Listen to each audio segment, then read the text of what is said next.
David Baird, welcome to the Undraped Artist podcast. Hey Jeff, thank you for having me.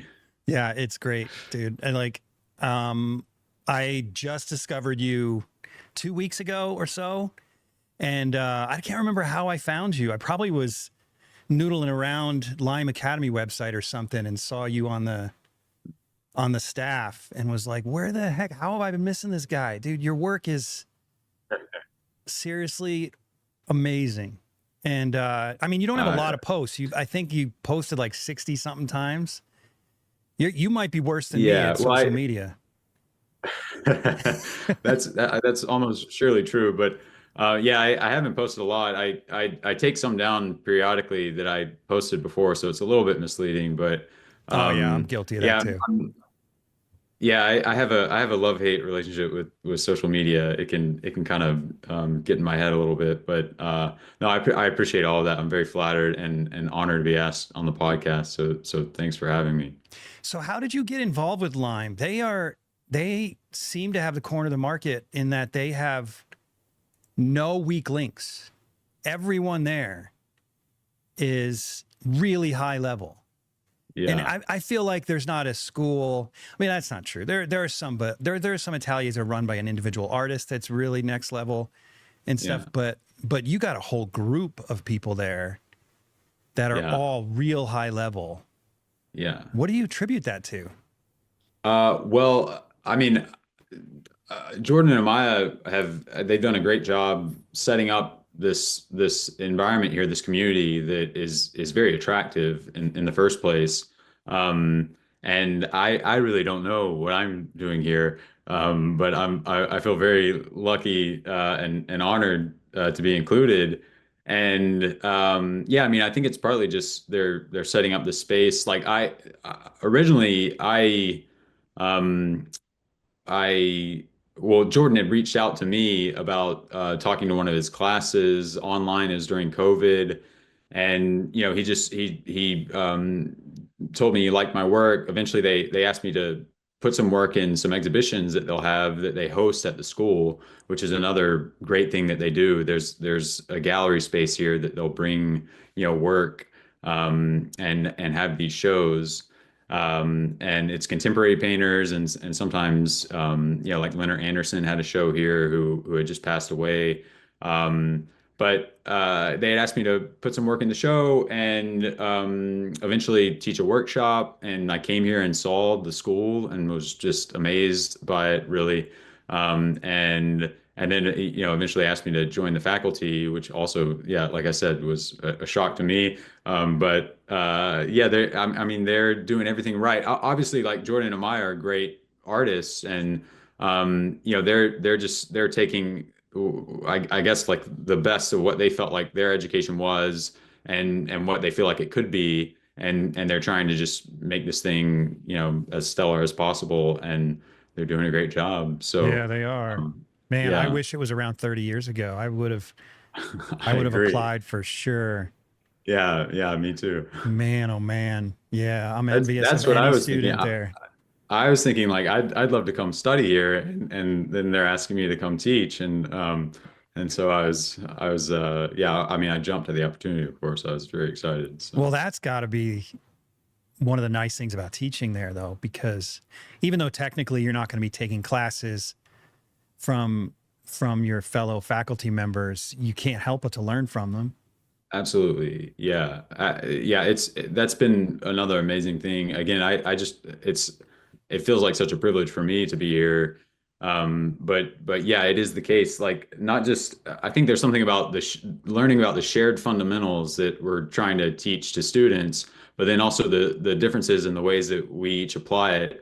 And yeah, I mean, you bump into people fixing coffee, and you're chatting with them about what they're doing in the studio, and it just gives you ideas for new ways to approach things.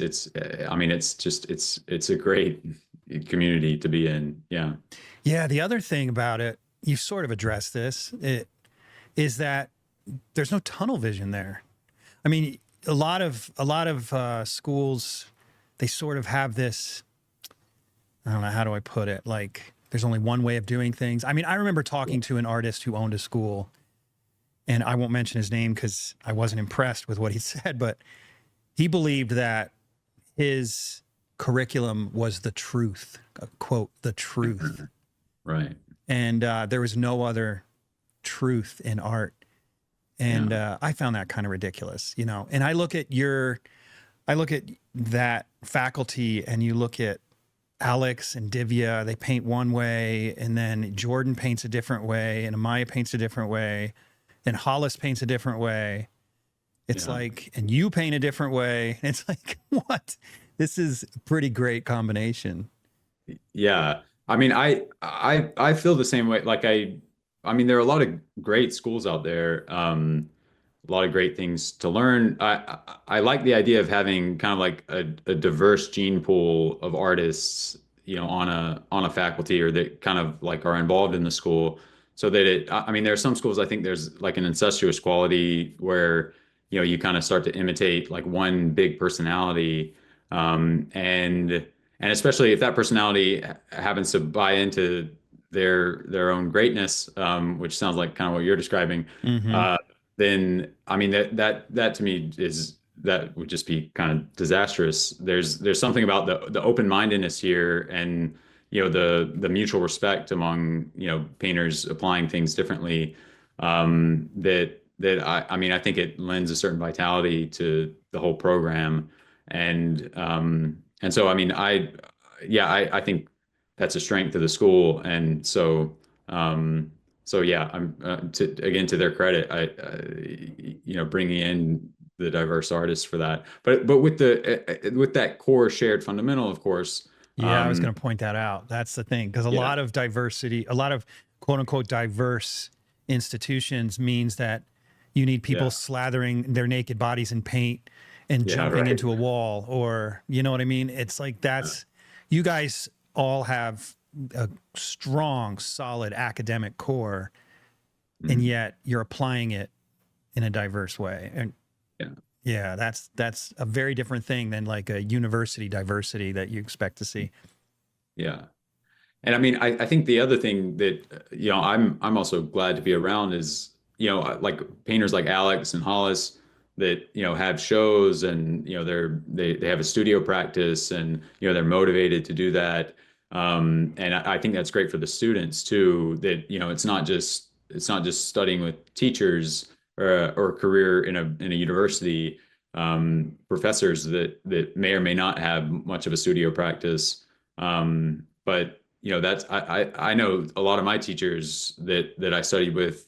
I mean, I could see the difference in the ones that were applying it to their own work and kind of felt engaged in it in that way for their own like personal reasons, versus, you know, people that were just mostly, you know, teaching, and had never really tried to apply it in their own kind of studio setting. So so I think that's another benefit of the faculty. Yeah, that's a huge benefit, because, you know, I went to a university art program, and it was just basically, unless you were an anomaly, and I think I might have been, no, I think I might be the only, it's possible I'm the only one in my senior year. I never graduated, but I was a senior when I dropped out.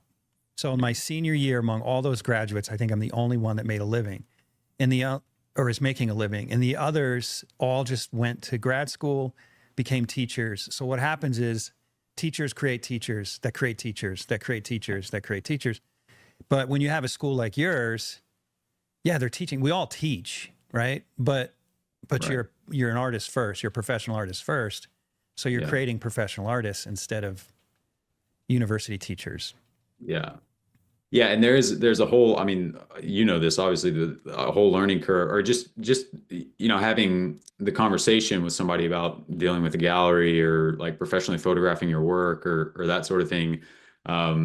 yeah, I mean, yeah, there's just like a whole other part of your education that can be neglected Hmm. if you're not interacting with people who are trying to do it on a professional level, at least. Yeah.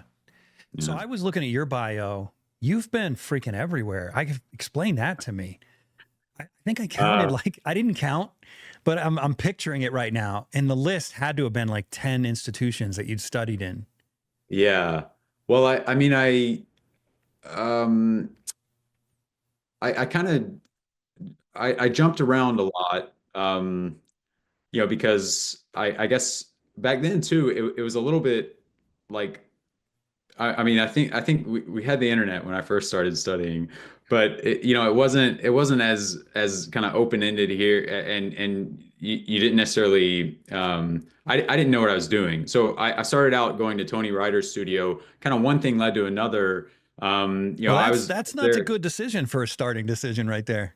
That yeah, I mean, I got very lucky, I think. Yeah. Yeah, and I mean, it was sort of roundabout. I eventually got there. I had taken a workshop with him, and then he was just opening his school, and you know, I ended up going like I think the second year that it was running.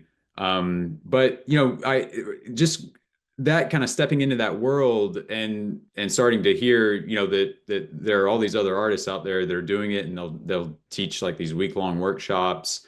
You know, I guess I kind of just I would get a little unsettled staying in one place for any long period of time. And so, like I jumped around a lot, taking some shorter workshops, then spending some time working on my own, and sort of, I guess, kind of going back to what we were saying before, I didn't want to get locked into any one person's point of view.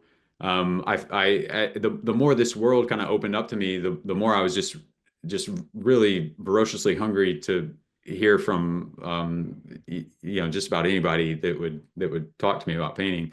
And so so I tried to take advantage of those kind of workshop 5 day like workshop formats just to get exposure to some different perspectives on it. And then Hmm. I felt like, you know, kind of like at a buffet or something, you know, if you just kind of take a look at what all is there and then decide what you want, you know, I guess I was hoping it would clarify a little bit the direction I want to go. Um, and I don't know if it ever did exactly. I sort of just followed my intuition, but Yeah. you know, I'm just for the people who are uh, aren't watching. I just pulled up your CV and it's like, let me see, oh how many no. schools is it? One, two, three, four, five, six, seven Probably schools. don't even remember. I need to pull up my CV and look. University of Alabama, Um, Rider Studio Santa Fe, Art Students oh yeah, League, Janus Collaborative, Studio Scalier, Argenton, France. I don't even know anything about that one. And then JSS in oh yeah. Civita, and then Jerusalem In Studio School, Chivita, yeah, Jerusalem. Those are some unpredictable places. Some of them I haven't even heard of. That's yeah, interesting. What yeah. Well, oh, go ahead. Sorry. I was just going to say, well, no, you go ahead and tell me about it. I just, what led you to, I mean, Sure. you were all over the world. You're New York, you're New Yeah, Mexico, Alabama, New Mexico, New York, France, I'm assuming, yeah, Italy, yeah, and Israel. yeah. Holy Well, crap, man. You're like the world traveler art student here. yeah. I mean, yeah. So this Studio Skellier, I mean, New York was, I studied at Janus with Michael Grimaldi, and you know, Oh, I kind of found jeez. out about him when I studied with Tony. Like a lot of these painters had studied with an artist named Ted Seth Jacobs, Yeah. who, yeah, he was big in New York at the Art Students League. He taught a lot of people there, and then he eventually moved to France, in the middle of nowhere, France, and bought a house and opened a studio. And you know, that's Tony Ryder went there to work with him. Michael Grimaldi went there to work with him. And so there's kind of like, and also I'll just say the Studio Skellier is run by Tim Stotts and Michelle Tully, who are also students of Ted Seth Jacobs and Tony Ryder. And so there's kind of this familial relationship there that when you went to one of these schools, you interact with students who had been to another one, and so they're kind of talking about it, and you get curious, and you kind of want to go get their take on it or whatever. And so that part of the my education I see as kind of tying in to each other to some extent. And But why didn't also you I guess just stay that's in one more, of them? If they all have the same root, yeah. why bounce around? Well, I guess they do apply it very differently. So Okay. I when I was first with Tony, he's very methodical, and I learned so much from Tony. And I think about, I mean, I just every day I still there are lessons learned that I'm unpacking from him. But his way of applying it definitely didn't suit my temperament. So we were doing like 6 week portrait paintings, which is 15 hours a week on a painting for Just 6 weeks. ahead? So just the head, yeah, like Wow. really tight crop of the head too. And so not a lot of like he wasn't really that interested in composition in the sense that somebody like Michael Grimaldi is, who's he's thinking a lot more like cinematically about composition. And so even though he has very similar roots and there are a lot of things when he's just drawing the figure in particular, a lot of the kind of the Ted Seth Jacobs philosophical view of the body, um, like an organic form and these principles he would talk about, Michael's very familiar with, but then he's also, he's looking to put it in like this context of actually making a painting, that has some larger kind of design involved. And that appealed to me very much. And also by necessity, he's kind of he has a different process than what Tony has, and so and I think more suited to my temperament. So I even though I would I was learning certain things that were very valuable to me from Tony about what I was seeing and how to kind of deconstruct that and reconstruct it, but I wasn't necessarily learning a lot about how to paint for the way I wanted to approach it. And so that's part of what I think this searching was for, of going around to different teachers, even though at the core they had similar principles, kind of like what we were talking about with Lime. The way they're applying it, or their approach to painting would be different, and so there's like that learning curve as well.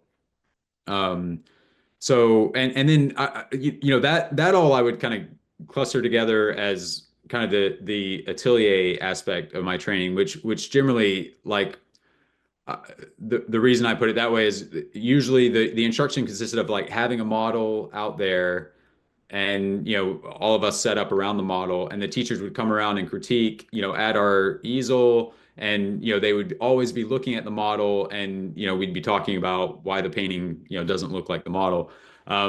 But when I studied with the Jerusalem Studio School, they had a very different approach to painting. Even though they're usually painting representationally, they're working from observation. There's a model, but they part of their critique sessions were just taking the paintings and putting them all on the wall and talking about them as paintings. Hmm. So not had nothing to do with whether it had a likeness of the model. It was more about, is this interesting? Like whatever happens between the rectangle, is that something that you find appealing? If you're in a room, a classroom, and you got one model and you Yeah. have to find a spot to stand to paint the model, Yeah. right there, you're limited on your creative control. Oh yeah. You know what Right. I'm saying? Or- yeah. So, how do they do a reasonable critique about creativity and design when you really don't have a lot of control over it because you're just kind of stuck where there's space? It's a great question, and I mean I think they're kind of aware of that to some extent in the critiques, but basically the way they would approach it is a lot like they would approach landscape painting, or like I'm sure you maybe at the university you probably even did like junk pile drawings, where they just like put a bunch of stuff on the model stand, like upside down stools, and Mm-hmm. uh, and then you would have a viewfinder, and you would just find some section of what's up there or what's out there in the landscape to paint, to you'd kind of crop it down. And so even when the model was up there, it was just the same exact idea. You'd sort of treat it like a landscape, and no matter where you were in the room, you find some interesting section. Hmm. And so in a way, they're wanting you to think a lot more abstractly about everything Hmm. than they would in an atelier, for instance. An atelier being, I mean, you have a much more straightforward task. Usually you fit the figure in the paper. You're going to draw the whole figure, and that'll facilitate all the conversations about light and form and anatomy and all of that. But yeah, in Jerusalem, it was a lot less emphasis. There was no discussion of anatomy. It was more on pictorial terms. So is the color beautiful, or Hmm. the kind of the shape dynamic within the rectangle. So it could have been a landscape, or it could have been a still life, or it could be a figure, but it has to satisfy more of those pictorial terms. Did you know that going to Jerusalem, that this was how they worked? I Well, it's interesting. When I was at Tony's, when I first started, and again, my just kind of blind intuition had led me there. But I would start to kind of scour the internet, just looking for more information on this kind of representational art world. And I found the Jerusalem Studios blog way back then, when blogs were a thing. And they had posted some of their work, just some selections of the work. And I remember just being totally blown away by the paintings, because like I immediately could tell that they were doing something different, but I felt like they were doing paintings. And at Tony's, I felt like we were approaching it a little more like natural science, like we were studying, you know, the optical effects of light, and its interaction with form, and the way he would even demo and critique and talk about it, is almost like sometimes he'd be giving like a physics lecture. But in Jerusalem, I could tell they were making these figure paintings, and they just had a haunting quality. I mean, it stuck with me for years and years and years, and I didn't get a chance to go study with Israel, the founder of the school, um, until it might have been 20 years later or something like that. But I knew they were doing something different, to answer your question, and I guess I didn't know the first time I studied with the school was in Civita. They have like a satellite program. It's like the landscape painting part of the program happens in the summer. And I was a little bit shocked at how I guess also knowing Israel Hirschberg's work, it kind of it reminded me a lot of like Antonio Lopez, so it had a I was certain going to degree of ask like you about him. hard-nosed Yeah. realism. Yeah, and so when I got there, and he was sort of encouraging you to paint like an abstract expressionist, paint nature like an abstract expressionist. Um, I mean, I was actually kind of relieved in certain ways, but it was a little bit of a surprise. But there was so much about, what his kind of philosophy on painting, and what he would talk about, that appealed to me, that, I obviously kept, I mean, it kept me going back for a period of time at least. So you brought up Antonio Lopez. I noticed some influence there. Is Yeah. that my imagination, or is he somebody you No. really look up to? I really look up to him. Yeah, I'm a big admirer. Yeah. Yeah. He's something else. If I could speak Spanish, I'd try and get him on the. Oh I yeah, might definitely. get someone to translate for me at some point. That But would be yeah, cool. he's something else, man. Yeah. I've liked his work. Also at Tony, somebody had brought in a book of his work, and just immediately, I was in love with his work. But back then, it was not the highest quality reproductions in the book, and there's a lot more now, obviously, but only a year, a little over a year now, I actually got to see some of the work in person, and yeah, I mean it's extraordinary. He just has everything to me that I find appealing in painting, and so in a way, I almost like I worry I look at his work a bit too much, Oh, I wouldn't and say that. I wouldn't say that. yeah. Yeah, I hope not. But he's definitely like this looming kind of spectral figure in my mind a lot of the time, and that that can be a good and bad thing, I think. Yeah, no, I can see the influence, but you're not mimic. I don't see you as a mimic. Okay, So yeah, in my personal opinion, but for what it's yeah, worth. yeah, But yeah, I mean, geez, what better guy to look up to? Man, Antonio Lopez Garcia is one of the best alive. yeah, yeah, He's amazing. So tell me about your childhood a little bit. How did you, because I mean, you went to a lot of schools, yeah. and I'm trying to imagine what your parents were thinking, um, how you ended up going down this art path. But also, I want to know, well, let's just start with that. I got another question, but let's just start with that. What were you doing as a child, and how did you end up on this path? This episode is brought to you in part by Rosemary Brushes. If you're one of my listeners who's a professional artist, you're already using Rosemary Brushes. But for the rest of you, come on, take your work a little more seriously. Stop buying the other brands. It's just not worth it. Every now and then you may get lucky and buy a good brush from another brand, but use the brand that professionals like myself are using. Go to rosemaryandco.com, link in the description or the show notes, and get yourself some quality brushes before your next painting.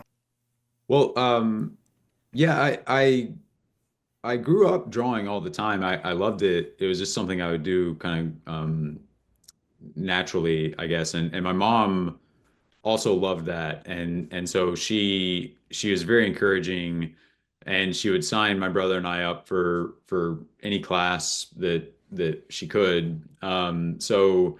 So she was always she never I mean she's all along just been extremely supportive.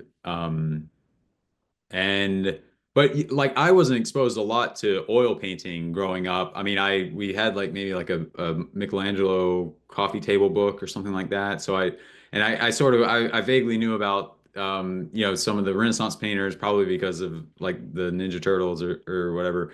Um, but yeah, we didn't go to a lot of museums, and Did you I grow didn't up know in a lot about Alabama? art. Sorry? Did you grow up in Alabama? I did. I was Okay. born in Alabama, grew up in mostly in Birmingham, Alabama. Um, and so my brother and I, we like drawing, we like comic books and that sort of thing. So I would draw a lot of just figures out of my imagination. And it really wasn't until I was in college that I got exposed to. I went to my first figure drawing group. They didn't actually have it at the university. I had to drive like an hour away. I'd been told about this group, and I thought it sounded fun. And I went and did that, and it was like electrifying. I enjoyed it so much, and I knew it was something like I wanted to do more of. And kind of one thing led to another. I just found out more and more about these workshops that people would hold, that they'd come and teach, portrait painting or still life. And then eventually, I found Tony through just a little advertisement in a magazine where one of his figure drawings was there, and he's doing these drawings from life, and teaching people how to do that. And so I wanted to do it, and my mom was very encouraging. My dad, obviously, he's very supportive too, but he's not. My mom actually, I think, she paints, and she would take some of these workshops, but she didn't get a chance to do it until much later in life. And so I think there was something like vicarious about pushing me towards that, and encouraging it.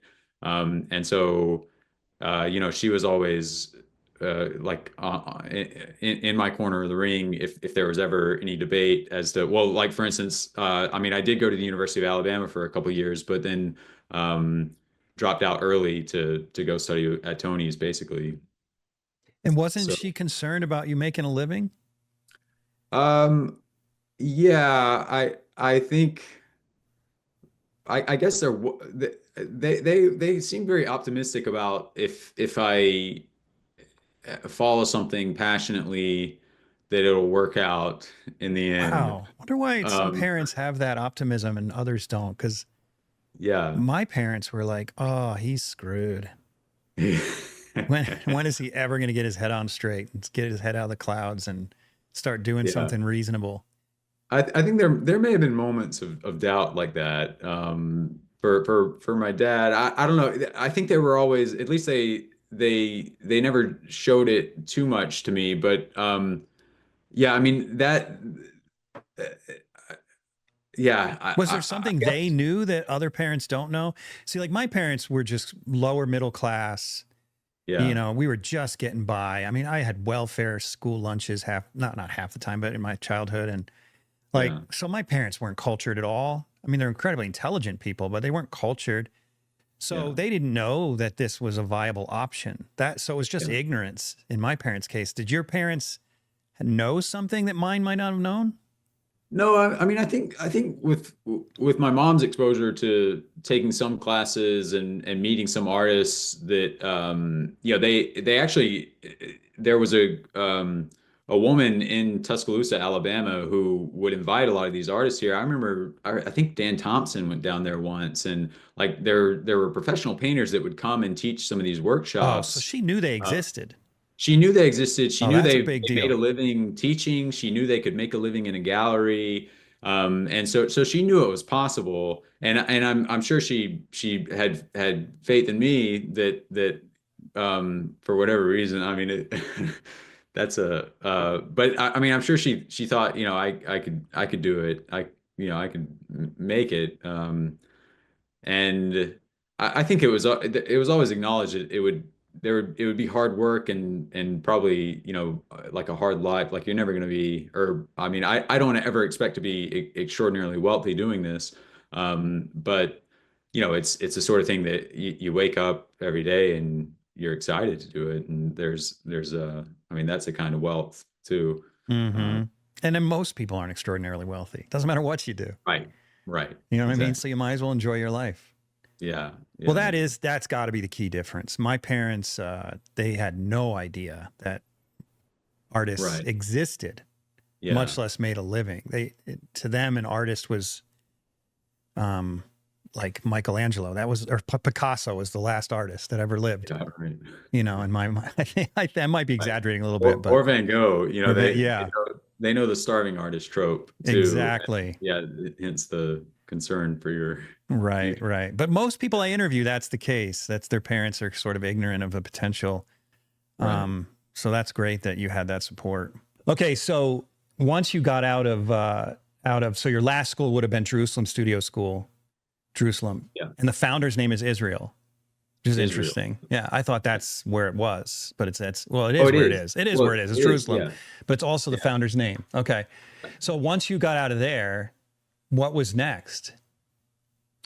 Well, COVID was next. Oh, Uh, lovely. yeah. That sucks. And well, it does suck. I mean, it did suck. But it actually it was really good timing for me, as a silver lining thing. Like I really needed to just stay in one place and work, and that was basically what it made Forced you to do. forced me to do exactly. Mm-hmm. And so because like I was working a lot with the school in France, Studio Scellier. I would travel there to teach, so I would have these chunks of time that were 3 months, 6 months, but I was moving around so much that having that really big chunk of time around COVID, which really ended up being a few years, where I was kind of just stuck in one place. I got to sink my teeth into a lot of work and unpack a lot, and so it ended up working out, I think. Um, and and so that was also when I like a lot of stuff had shifted online at that point, and so I was teaching some online classes, but that was when Jordan reached out to me, and Hmm. to its credit, like through Instagram, like a lot of opportunities have come up. And Hmm. so I'm terrible at using it and I don't post very much. Yeah, some things have worked out, Yeah, I fortunately. guess they have. Geez, and it just occurred to me, looking at the dates, you haven't been out. This is why I just heard of you. You haven't been out here that long, out in the art world. Yeah, I guess so. Yeah, Because right. if you get out 2019 at Jerusalem studio school, then you've got COVID. You're Mm-hmm. probably not even doing out in the public much until 21, 22. Yeah, Oh yeah, man, yeah, you're just getting started. That's yeah. exciting. Holy cow, man. Way to get started. Jumping right into Lime Academy. Uh, Way to I go, man. I appreciate it. Thank you so much. And like I said, I kind of pinch myself Yeah. being here. So So I remembered a question I wanted to ask earlier. How did you afford all this? I mean, oh yeah. yeah, you went to a lot of schools and you're all over the world. You got to figure out Yeah. how to pay for rent in New York, pay for rent in Jerusalem, Italy, France. Yeah. Like, how did you pull this off? Well, I mean, my parents have supported me a lot, and that it's just gradually transitioning to supporting myself. But that I mean, they've been supporting me over the years, and I also I did work studies. I started teaching eventually, fortunately. So but like a lot of my teaching, I mean, I would teach locally in Alabama, just to retired people, and fortunately there was enough interest. We would do figure drawing, but I also worked with the school in France, like I mentioned, and so I mean, I had to. I mean, I had to find a way to supplement income to some extent. But you But I'm always very did that lucky. with art related tasks. You didn't have to Yeah, get a side gig. I've never had to get a side gig. Yeah, and so I feel very lucky about that. Wait, Yeah. so you've never had a grown up job? I I call it a grown up job. Every time I meet someone with who's a lawyer or a doctor, and they tell me, or anything like accountant, and they tell me about their daily life, I'm like, I'm 50 years old and I still feel like I'm a child. I haven't had a grown up job yet. That's what it feels like to me. Those jobs are grown up jobs. yeah. That's why I Yeah. say that. So you've never had a job as an adult, a regular No, job. yeah, when I was a kid, yeah, not as like I've never worked in an office or anything like that. Yeah, No. that's wild, man. I've only Yeah. had a couple right when I was in my early 20s, but that's pretty wild that you've never had a job at all. Yeah. What a Yeah. blessing, man. Yeah. Yeah. Not I think so. not Yeah. not to say that jobs are all that bad, but for us artists, we artists, we don't want to have to do it. No, yeah, well, absolutely. Yeah. Yeah. Yeah. So okay, so now I noticed you're in 3 galleries as well. At least that's what I Yeah. thought I saw on your website, right? Yeah. There's one that doesn't like regularly take work. They've got a few paintings, and I guess they were maybe just seeing how they would do, and they haven't asked for any more work, so I guess it's not doing great. But there's Tregony Gallery in the UK, and they've taken quite a few paintings over the years.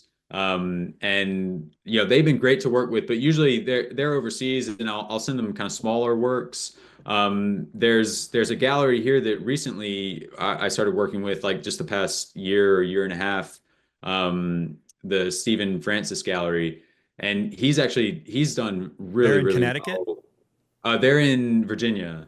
Oh, Uh, okay. yeah, he's done great though with my work, um and How'd so I you find him? well, he actually reached out to me. He became friends with Philip Geiger. I don't know if you know Philip Geiger, That rings a who's bell. I he's a can't. great painter. He's based in Virginia also, and I'm not sure how they met, but they became friends, and Philip gave him my name, as a possible artist that he might want to represent. And I mean, since then he's picked up. He's got a lot of great painters. He represents Scott Hmm. Noel and Ed Praby. Um, and What so was the yeah, name of it again? Tregony? Stephen Francis. Oh no, No, that's Stephen the gallery in the Francis. UK. Ed Praby also shows there actually, but Stephen Francis gallery. Yeah, they got pretty good work there. Um, Oh, that's cool. I hadn't even heard of them. And that actually, doesn't mean anything because I don't really know yeah, much about the gallery world. I don't either, actually. Yeah. I'm as good with that as I am with social media, Yeah. but I will say, if at this point, that I'm supposed to be having a show there in April, so that'll be my first solo show, and so I'll just throw that out there, You and just I'll be busting your tail right posting. now. When's the opening date? April 4th is the opening. Oh, that's my mom's birthday. Oh wow, my birthday is April 6th, Oh yeah. so yeah, we're close. Yeah, I'm sure Um, that's not why you scheduled for that day. But I'll no, let her and that know was anyway. totally no. I'll be stressed out of my mind.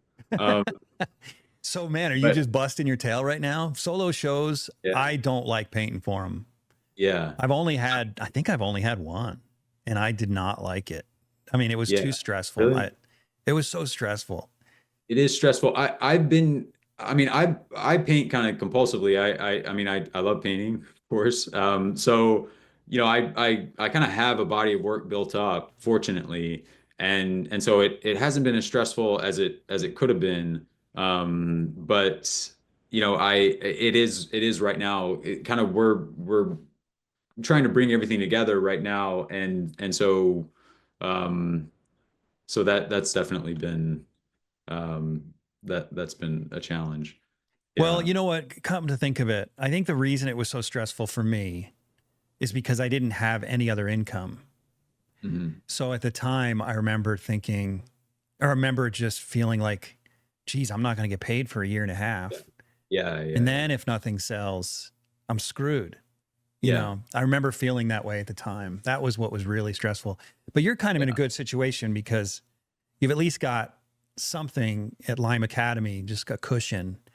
Yeah. And so everything you sell's kind of bonus, I would assume. That's it. Everything, like I'm in a position right now where I tried to plan everything out so that my primary income, the income I need to depend on, is going to come from teaching. You know, I'll have workshops in the summer and that sort of thing. But like basically any paintings I sell is supplemental income. It's just extra. And you know, based on I mean I like I said, you know, I've done better the past couple of years with cells, so I do expect to get some from it, but I really try not to put too much on that.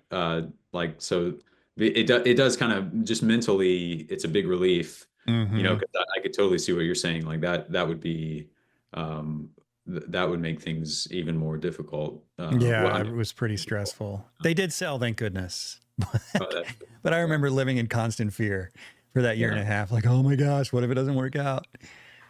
You know, I'm glad you've got that Lime Academy thing. And that's, you know, you said earlier you can't make, well, artists, you don't expect to be rich. I don't remember how you put it, to be really wealthy or anything. But frankly, if you're living on what you're making teaching, and then I can't, dude, I have a feeling you're going to do quite well in the next 10, 20 years. I Man, appreciate. because I mean, all just bonus income selling your paintings, that's a lot of income Yeah, yeah. potentially. Well, I mean, it'd be great if I could if I could rely more on it. But You will. I'm not even worried about it. Holy crap, yeah, man. I wish I could buy your paintings. If I was rich, man, I'd be your biggest patron.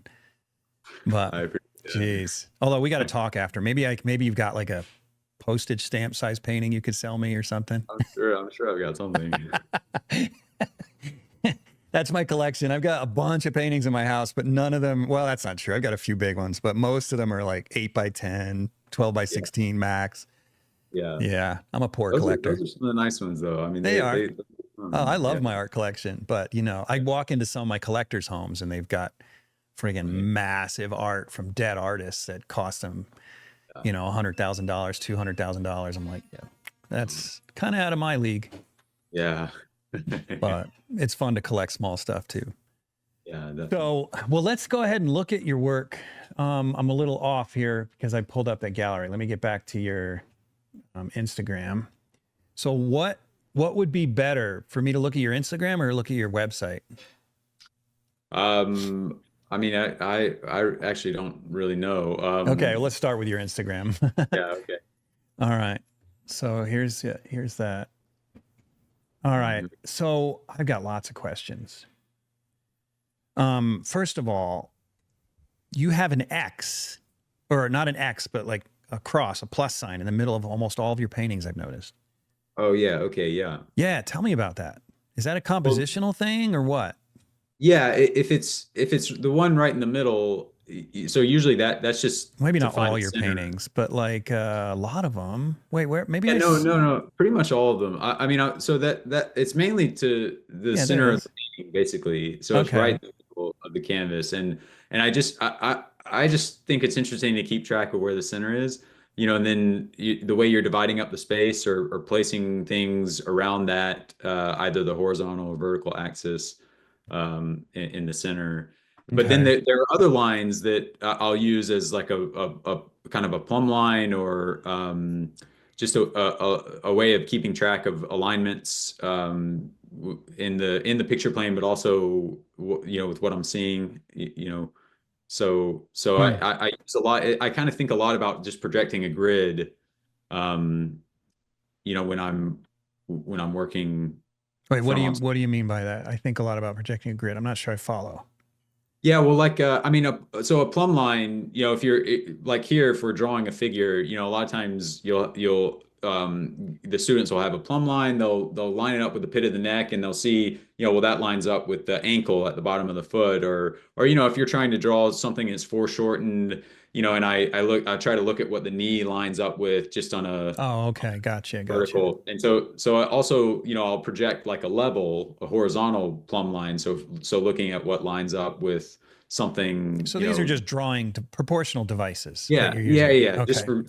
for mapping things out. Yeah. Gotcha. But you don't literally have a grid in front of your No. subject.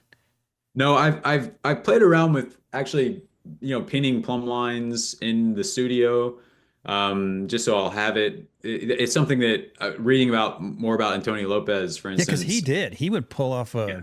he'd actually Oh do man. a grid. He'd do a grid. He'd like draw on the walls. He's doing a lot to keep track of everything. I'm not so fastidious as that. But I, I'll toy around with that every now and then. A lot of times I'll find something in the environment, try and find like a vertical or horizontal. A lot of times also some of those lines, the horizontal ones are my eye level. So I am trying to keep track of where my eye level is, and then any kind of perspective distortion or anything like that. Hmm. But that's usually, that could be more or less. It's not necessarily something I'm observing, but like you could sort of um, be hyperbolic about that, like kind of exaggerate it a little bit to Mm-hmm. just for the effect of the painting. So a painter I really like, Peter Van Dyke, is great with that, like the way he Oh kind of builds yeah. faces. Yeah, Dude, I he does that without like just with his eye. I yeah, yeah. interviewed on, I don't know if you know that, but I interviewed him on here. Yeah, I saw the podcast or the YouTube video, I think. It's like it blows my mind that he's doing curved lines and everything in perspective all by eye. That guy's It's brilliant. that's pretty brilliant. Yeah, it is. Yeah, Yeah. it's very complex Christopher spacing, you Tesian. know. Is it Tesian? Do you know Christopher Tesian? Am I getting that name right? Oh, I feel bad because I really Oh, love this guy. I uh, interviewed him like a year ago, oh, and I think I might know who you're talking he about. studied at PAFA, I think. Oh, okay. No, maybe I'm thinking of someone But else. anyway, he does a similar thing. I think it's Christopher Tesian. Forgive me if I got that wrong. But he would do the same thing. He put a grid, like a string grid in his backyard or wherever he was painting, Oh, and oh, map okay. out the whole landscape using a stringed grid. Yeah, Basically yeah, like Antonio Lopez does. I've only seen that lemon tree video that yeah. Antonio Lopez Garcia has out The where he kind of gridded the whole tree, if I remember right. You oh, familiar with yeah, that? yeah. It's actually that it's a great movie. It's called El Sol del Membrillo, in Spanish, or The Son of the Quince, or something like that. Um, Mm-hmm. if you can find it online, if people want to search for it, it's a really good one to watch. But yeah, I remember that video, and so you start out, he's like, I mean, he's plotting out, where he's going to stand. He like hammers spikes in the ground for his foot position.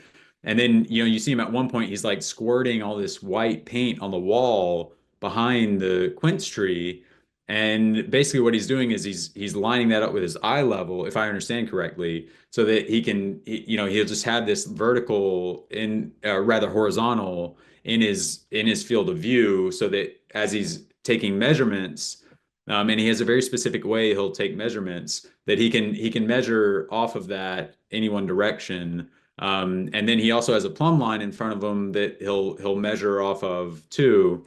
Like explaining it out loud, it sounds it might not make a lot of sense, but and actually I read some essays on it, and it still doesn't make all that much sense. But he's got this It makes he's got this sense. pretty incredible system worked out. Yeah. And the idea is to minimize the errors in his drawing. So he could just hold out his arm and measure like normally you would, and take intervals, or head units or whatever. But he'll put a wooden right angle like right underneath his eye and use a compass to get measurements so that it's What? even. I didn't know that. Yeah, Serious? yeah. So if you look actually, you can find on YouTube now, because there's just, I mean, it's just the Wild West now with the internet. But there are people filming him working in a square in Madrid somewhere. Some of these paintings, I guess he's doing kind of in the summertime, and you can see him holding out, all his equipment, and taking these measurements and then putting them on the painting. The way he's just trying to get the proportions lined up. Um, and so, yeah, it's a wild process. I don't know where he came up with that. It's pretty amazing. Um, Yeah, it is. Have you yeah, been following the Spanish artists in general? There's something in the water in Spain. yeah, yeah. I know of quite a few of them, and Like they're definitely Galucho's another one that's freaking insane. Have you heard of Galucho? Galucho. Yeah, I've heard of Galucho. Yeah, and then there's a bunch. I don't remember their names, but they pop up in my feed. I follow a bunch of them. I don't know Yeah, what's in the water out there, but man, they are producing some incredible painters in they Spain. are. Yeah, and I think even within his generation, there are some that really they weren't that well known. I think they're becoming more well known. There's one, I think, Isabel Quintilla. Um, I'm sure I'm saying that name wrong, but she does these beautiful still lives and little interiors. Hmm. Um, and so I think they're gaining a little more recognition. But even in a younger generation, I think Lopez kind of inspired a lot of painters. Yeah, I mean, probably. obviously worldwide, but Spanish painters in particular. And so there's definitely something going on Yeah, he there. could be the Da Vinci or Michelangelo of the Spanish Renaissance. There's always one or two people that set the bar really high in a region, and then everyone raises up to it. Yeah, but And I feel that I might feel be like him. even, I mean, maybe even just worldwide. I mean, I think a lot of the painters that I've interacted with, in the States, yeah, also love his work, and so I mean, he's going to be a looming figure, I think, for a long time for Yeah. representational painters. Yeah, I think we're done with the regional renaissances, because of the internet. Yeah, yeah, It was like Italy was huge. That's where all the great art was. And then it was Paris and Russia and, Flemish painters. And it's like, it just sort of moved around the world. And even America had its heyday. But now with the internet, it's like everyone's just rising up together, which is kind of cool. yeah. I think so. Yeah, I think that's a cool thing. All right, let's see. Let's look at some others of your work. I want to look at some of your figurative stuff because I'm into all of it, but you have such a unique way of painting the figure. Um, and I have a question about that as soon as I find one. This one is remarkable, man. Oh, Jeez. thanks. So, something about your edge work that is just mind blowing to me. And I can't get my head around it because it's just you mentioned temperament a few times. Yeah. And I don't know if it's my lack of temperament or my lack of exposure or what. I don't know what it is, but I would assume it's my own temperament. I don't paint this sort of these sort of soft, obscured edges that you do. In fact, I have to avoid refining too much. I have to always like stop myself from pushing things too crisp. And Right. you just have this way of painting that it's like there's very little crispness. There's only just a few places where you just really tighten up an edge or Yeah. two, and somehow the whole painting comes together. Um, I I appreciate you saying that. That's sort of that that's I'd like to be able to do that. I guess I You're am. doing it. Yeah. I'm Yeah. trying to find And this full so painting on this one. Where the heck is it? on my hard drive probably. Wait, I think it's on your website. Let's go to your website because that painting was, is that Yeah, I think it 2024? is. No, that would have been 2020. Okay, well here are some good examples Okay, nonetheless. yeah. Yeah, yeah. So yeah, everything is sort of Right. unfinished. Almost Yeah. everything. Yeah. And then you zero in on a focal point, maybe here, maybe Yeah. here, and a little bit here. Mhm. And then let Yeah. the rest of it just be sort of unresolved. And it's such a cool approach to painting. I love it. I appreciate that. I Yes. mean, it is like edges. I think I've been kind of obsessed with them for a few years, like explicitly. And I think that uh, there's so much that you can do. I mean, as far as there being like a kind of movement or speed of the painting, and then also like you were mentioning these moments where you kind of stop and rest, these kind of packets more focused resolution, and so yeah, I mean that whole thing just kind of gets me really excited just thinking about all the possibilities that anything that you see to translate it into painting, just by varying some of the edges, you can totally change the way that the whole dynamic that it has when it's seen.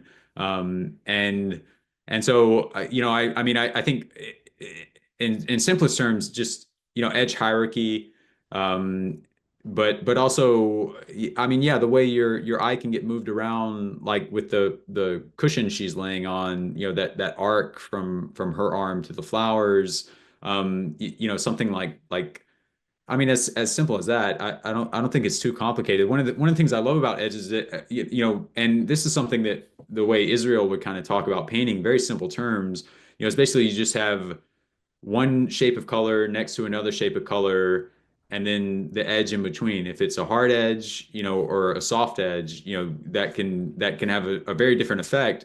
But if it with just those simple ingredients, I mean, that's how the whole painting is put together. Basically, you've only ever got spots of color and then edges between those colors.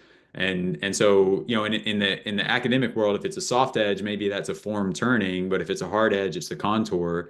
And so it can become representational, but it just in an abstract way, making things kind of flow together beautifully. And just seeing what you can get away with as far as the range goes, how Hmm. hard or how soft. Um, Okay, this so question might sound like an insult, and it's not. Take it as a compliment. That's what it's meant to be. Okay, brace myself. so yeah, brace yourself.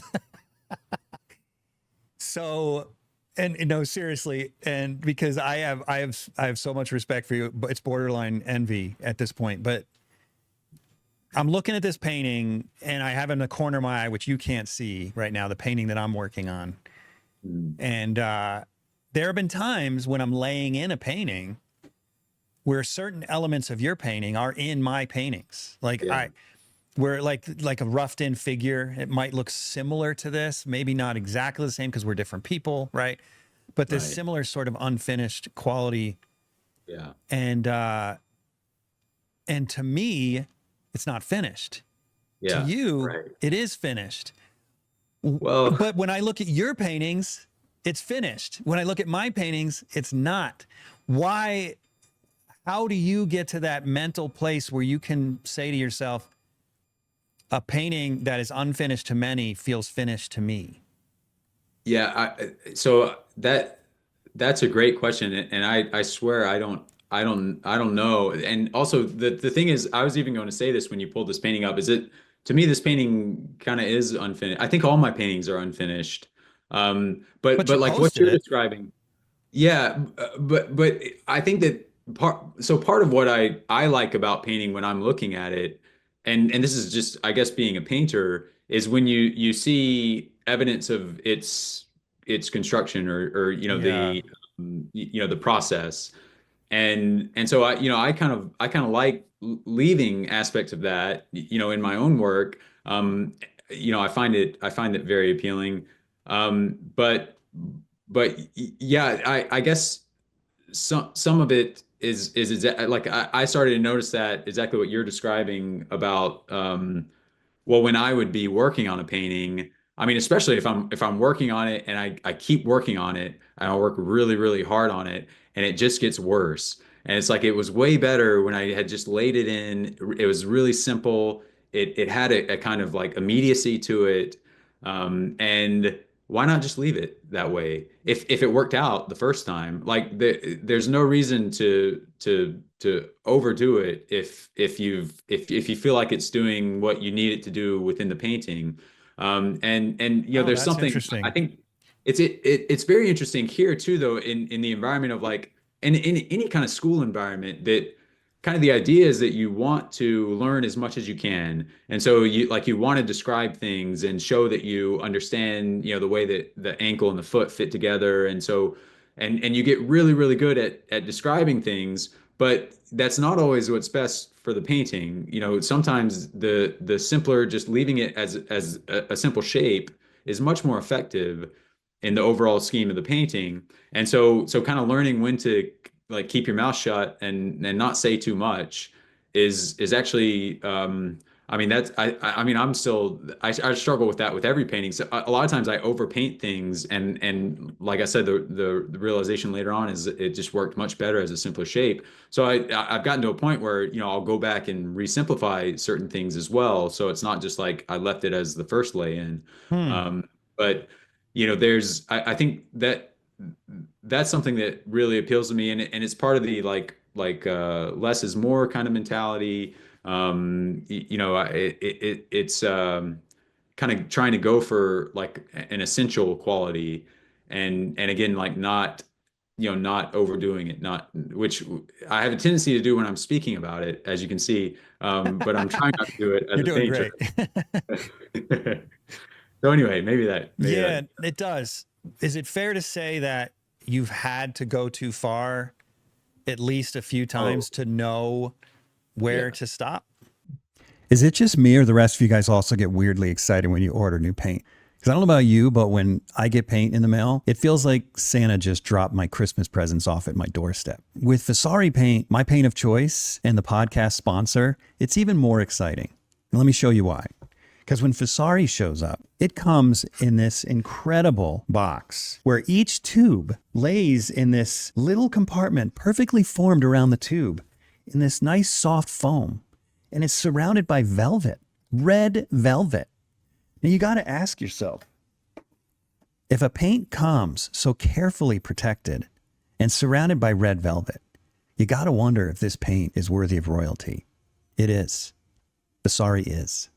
So if you haven't tried Vasari, you're seriously missing out. And the thing about Vasari, it's not only the best paint out there, it's also made by an incredible company that's been around for 30 years and knows its customer by name. Do yourself a favor, go to vasaricolors.com and order yourself some for your next painting.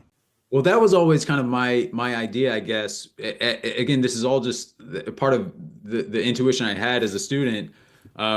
Is that like I wanted to learn everything I possibly could so that I could deploy it when I needed it, but that I wouldn't have to think about it really, or that it would just work more on a subliminal level, and I could be more selective about when it's used.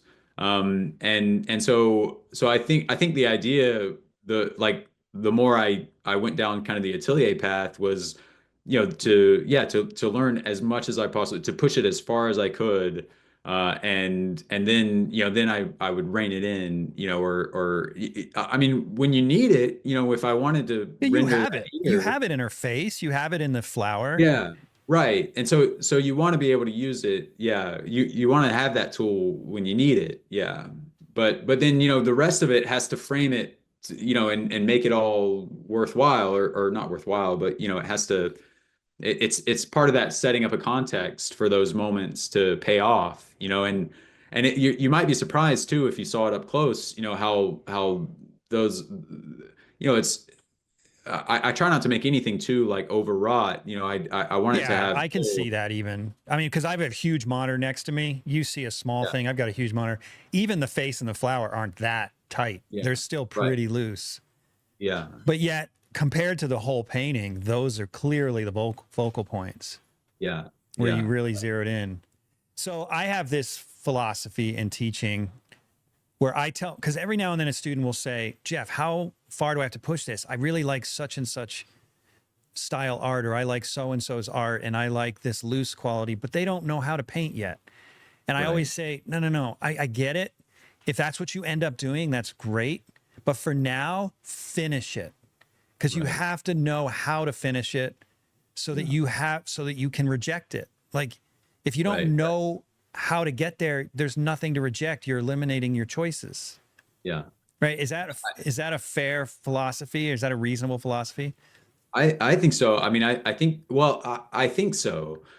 There's part of me that, I kind of, I wonder, I mean, depending on the way you're being taught to paint, because I do feel like the way you're being taught to paint can affect the way you kind of approach a painting, the way you might Oh, I'm with conceptualize you the approach to 100%. a painting. Yeah, and so Yeah. I think you can be taught certain methods that make you frame a problem with only one solution that can be problematic. And I don't know if I'm articulating that just right, Are you but referring to things like sight size or triangulation where yeah, something like you that. end up with a Sure. very rigid outcome, Yeah, and and it's predictable. problematic because then Yeah, everyone looks like that. And yeah. yeah, I agree with you But 100%. I feel like partly for me, like what kept me involved in the atelier world or that kind of method was also just, I mean, I'm very interested in what I'm looking at and kind of figuring it out. Why certain light effects are happening, or certain color harmonies, because of if you're working with the north light and it's tinting everything with the blue sky. So I think there is a kind of like a curiosity element that, like, some approaches to painting allow you the time, or just they facilitate that, like that kind of study, almost like natural science. But then, I mean, there is a way too of painting, approaching painting in like this practical way, the way that it should really be put together, that I think affects the results as well. And so, I'm equally curious, I think, in, the kind of the world out there, and looking at it as just admiring it as, it's kind of beauty, and then, why does the things appear beautiful in this type of light, or so on. I've always been interested in anatomy and perspective and all of that, but then I'm also interested in like those elements of painting, like the mechanics of painting, and like how to create a kind of movement within the painting, or an interesting composition, or you know a an exciting like shape dynamic. And so, there's just this, these curiosity in multiple ways that, eventually you'll come up with a technique out of necessity, just to make the thing, that's exciting to you. But there is also, like, to look at other paintings. I mean, like a lot of this, when I'm looking at this painting, yeah, like I was thinking of Antonio Lopez starts. If you look at some of his cityscapes, the way they start, he's kind of just laying in these big flat notes, and he ends up, as he starts to measure, some of these details start getting placed, and his measurement is so precise, they're placed just right, and all of those big flat kind of energetic lay-in notes that he has offset with the really tight measurements, had this just really beautiful aesthetic effect to me. And there's something just about that I feel like he could just leave a lot of those paintings, and I mean, he'll go back and work on them for decades, but they just at whatever state they're in, they have this beautiful quality to them. Mhm. And so it's partly that I'm influenced by what I see in other paintings, and I just want to make paintings that have beautiful qualities like that too. You know what I would struggle with if I was at the Lime? Well, first of all, do you have a studio there? Is that where you do your work too? Yeah, Okay. yeah, yeah. So We you're get painting next door to Alex Alex. Venezia. Oh yeah. Like, do you ever like walk out of your studio and again, I freaking love your work, so don't take us the wrong way. But do you ever walk out of your studio and then walk into his and be like, wait, is my painting finished? Oh, yeah. Well, yeah, all the time. Because he is I have, so refined, so yeah, refined. yeah. You guys And could not be more different. I think even just all the work around too. I mean, Alex is incredible, and I love it.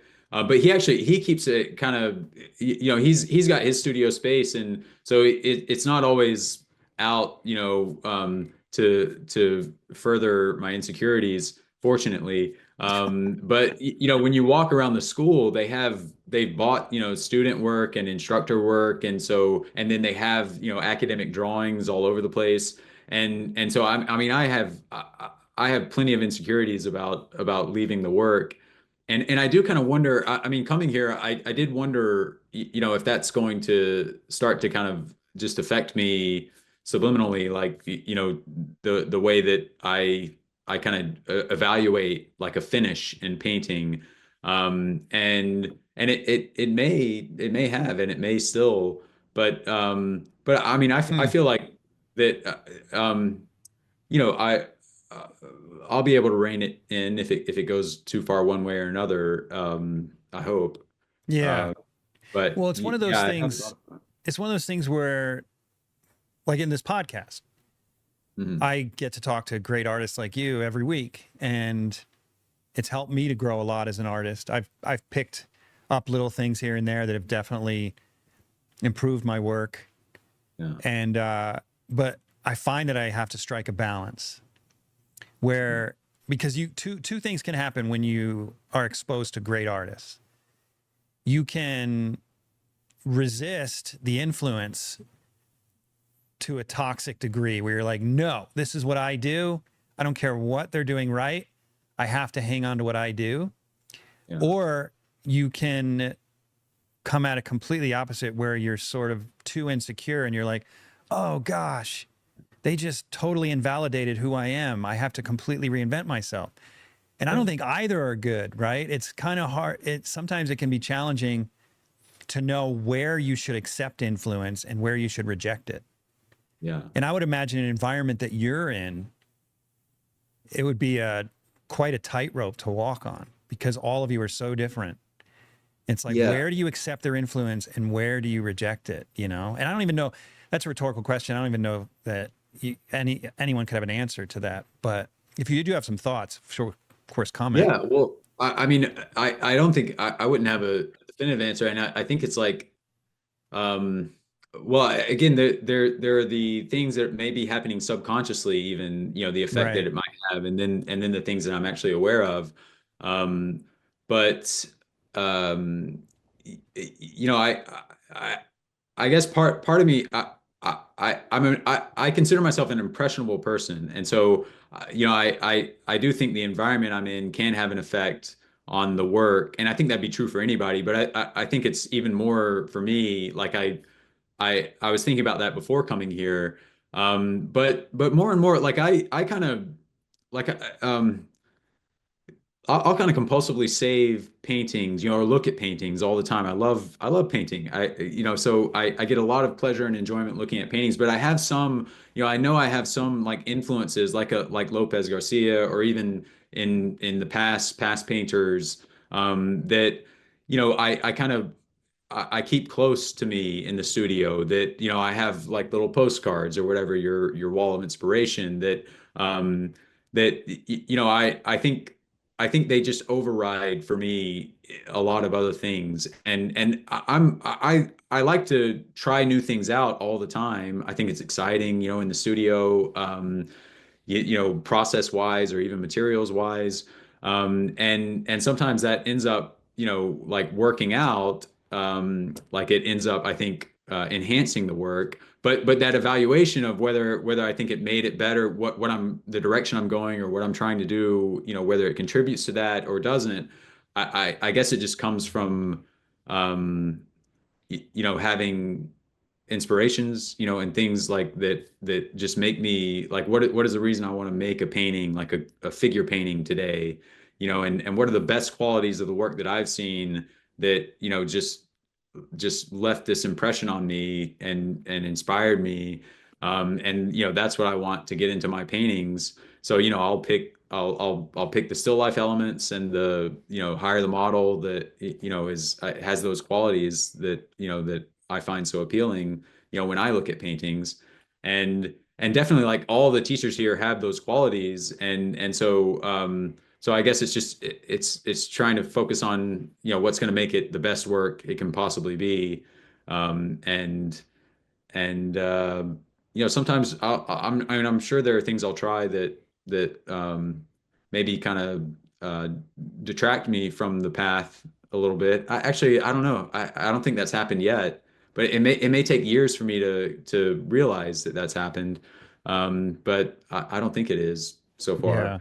But tell me if it does, if you notice my work starts to get I'll let you a know. little I'll give you a rigid. ring. Yeah. You know, I took a workshop from an artist some time ago, and because I really admired this artist, and I thought, you know, I'm just gonna, just because I'm curious on how it's done, but this artist doesn't paint anything like me.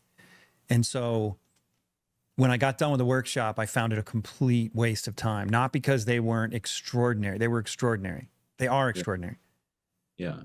But because I know my temperament, and after seeing how they work, I went back to the canvas and I tried to do it for about 5 minutes, and I could do it.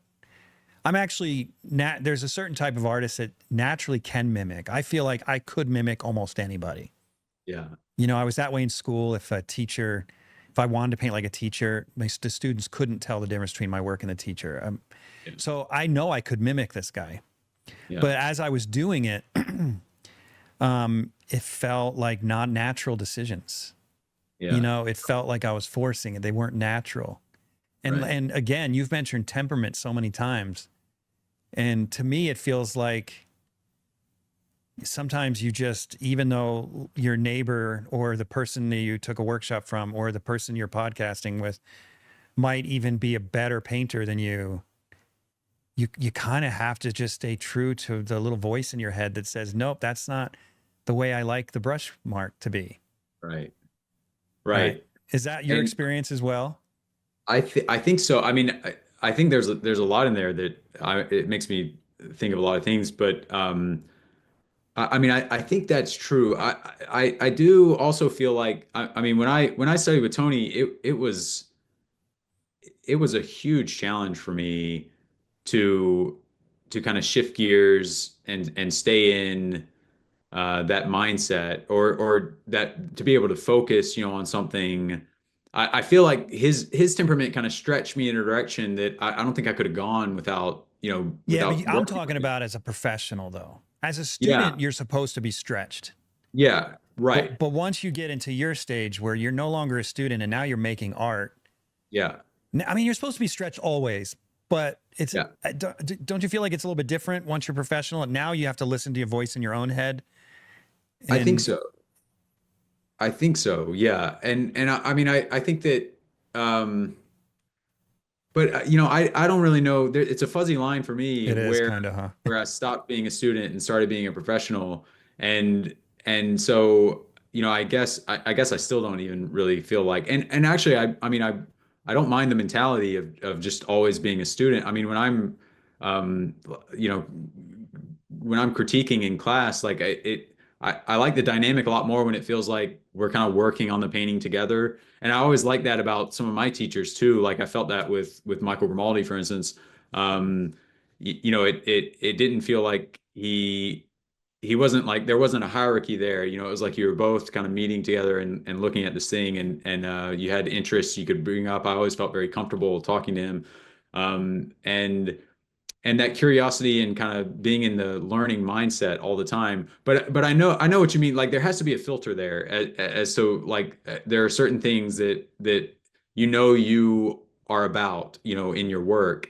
And I think I'm definitely still discovering a lot of that, or I feel like Yeah. I am. There's an And analogy that just came to mind. Maybe this yeah, is, I like analogies. Sometimes they're dumber than others, but other times. But I imagine during a student, a student, like a true student, one that is really, that's all they're thinking about right now. They're not thinking about selling paintings. They just want to become a painter, right? yeah, Obviously, we're all students. I certainly feel like a student still, but yeah, this, in my mind, this analogy says describes the difference between a true student and a professional. Imagine you're in a white room and you have a teacher in there with you, and he's wearing all white, and you're wearing all white, and you've never opened your eyes before, and he says, "Okay, open your eyes," and then he's like, "All right, I'm going to start introducing color to you." And he has this whole pile of color swatches. You can't see them yet. They're in a box or something. He pulls out the color blue, and you're so enamored with it because it's so beautiful, because you've never seen blue before. You say, "That's my favorite color." right, Right. And then he's like, "Wait a minute, that's all I've shown you is blue." Then he shows you another color, and you're like, "Oh, wait, now I'm not so sure." Then another color, then another color, then another color. Right. yeah, And to yeah, me, that's what it's like to be a student. You don't know enough to know what your temperament is. right, right, Right. yeah, You don't yeah, know, you haven't seen enough colors, so to speak, to even have an identity. You can't possibly know who you are yeah, in that before you've been exposed to a huge amount of information. But then yeah, at some point, especially a person like you who's been to 7 schools, yeah, you've yeah, seen so many colors. At yeah, some point, you're in a place where you can decide, okay, I do have some favorites, and I can legitimately say I've seen enough color to yeah, pick that as my favorite. And obviously, the colors being the way I like to make a mark, or the style, the particular edge quality that means that really inspires me, or subject right, matter that inspires me. But before you see it, you don't know, right, right? So at this point, though, you've seen all this color, right? But yet, Alex Venezia and Hollis Dunlop and Jordan and Amaya. Am I pronouncing Amaya's name right? Is it Amaya? Amaya, yeah, Amaya. Okay. I always wonder if I'm pronouncing her name right. They're right now. They're in other rooms, and they're throwing around all these different colors, but you've seen them already. You've seen yeah, those colors, so yeah, you've already decided the colors that you like, and now it's time to just like stick with it. Like you know yeah, what I mean? Is that a stupid yeah. analogy? And No, not at all. In fact, I mean, that's a great, because you were asking earlier, like, why didn't I stay in one place? And it felt exactly like that. Is like, yeah, I mean, I admire all of my teachers so much, but it felt like there's so much out there, and I couldn't even imagine, like, you don't even know what you don't know. But also what you're saying here too, yeah, I do think yeah, I know well enough, like, kind of what I find really beautiful, and what just day to day, what's going to motivate me to keep painting, or what does motivate me to keep painting. And then the stuff that I pick up being around here, it'll come into play, I'm sure, to some extent, but the core of it, the things that I guess are making my work look like my work, are, I think, fairly like solidified at this point. yeah, I hope so, because it's Yeah, I do too, but remarkable. you let me know if I'm with sure you're me. going to evolve. I mean, you're what? You're 38, I calculated. You're born Yeah, 86.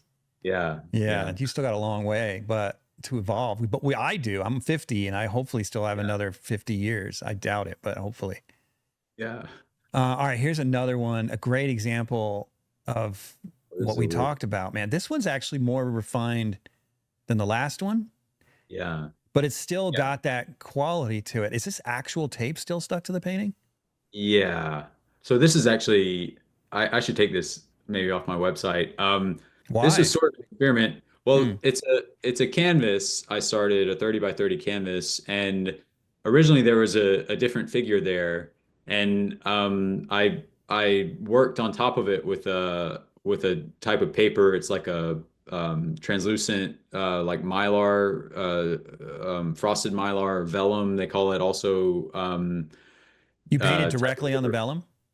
Yeah, it's or it's like there's a brand now. A lot of these brands are like Is they it come like and go. Duravar or Duralar. Yeah, Duralar? Yeah, exactly. yeah. Yeah. And so so that figure's all on Duralar taped to the surface, and then I decided to remove it just because it's I don't know if it was a good idea to leave it taped on there. And I put a still life in and another figure. It's kind of changed now. Um, Really? So you're still working on this thing? I think it might be. I think I might be done on it for now.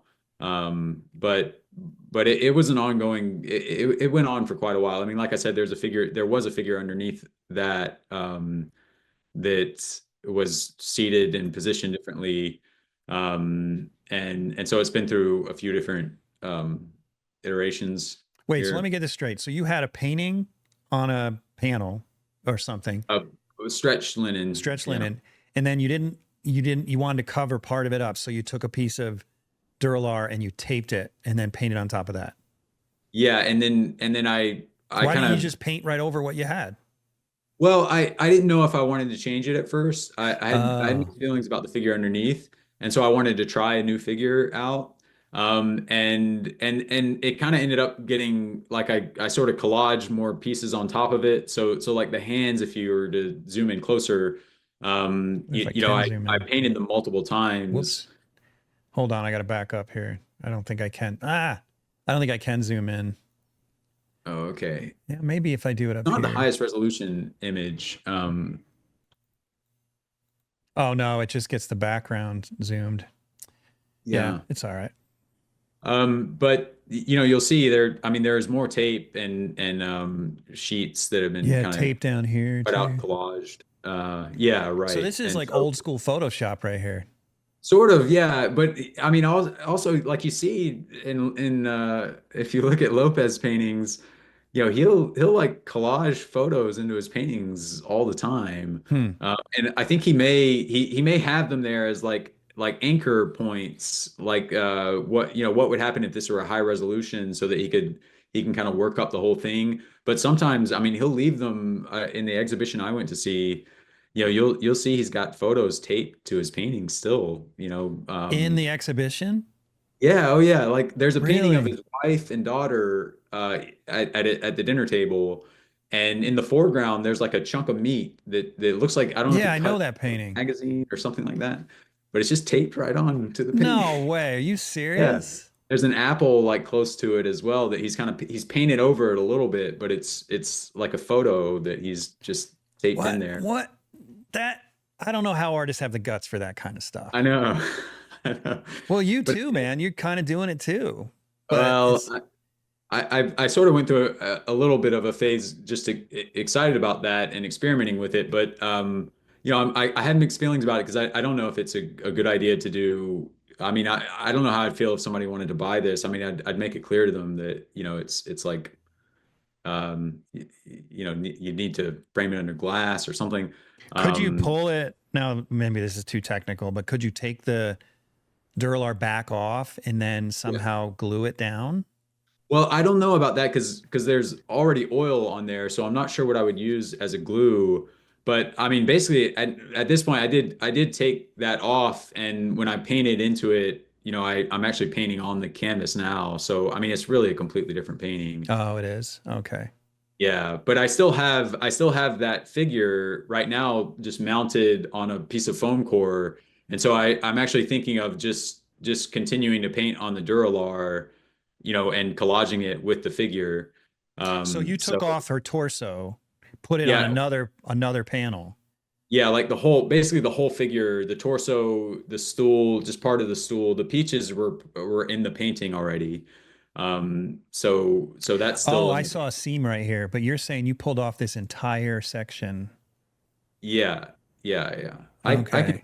I mean, I could text you a photo of that. Actually, I have that, so you could kind Yeah, of see. text it to me or email it. Well, yeah, email it to me after. Maybe I'll put it in.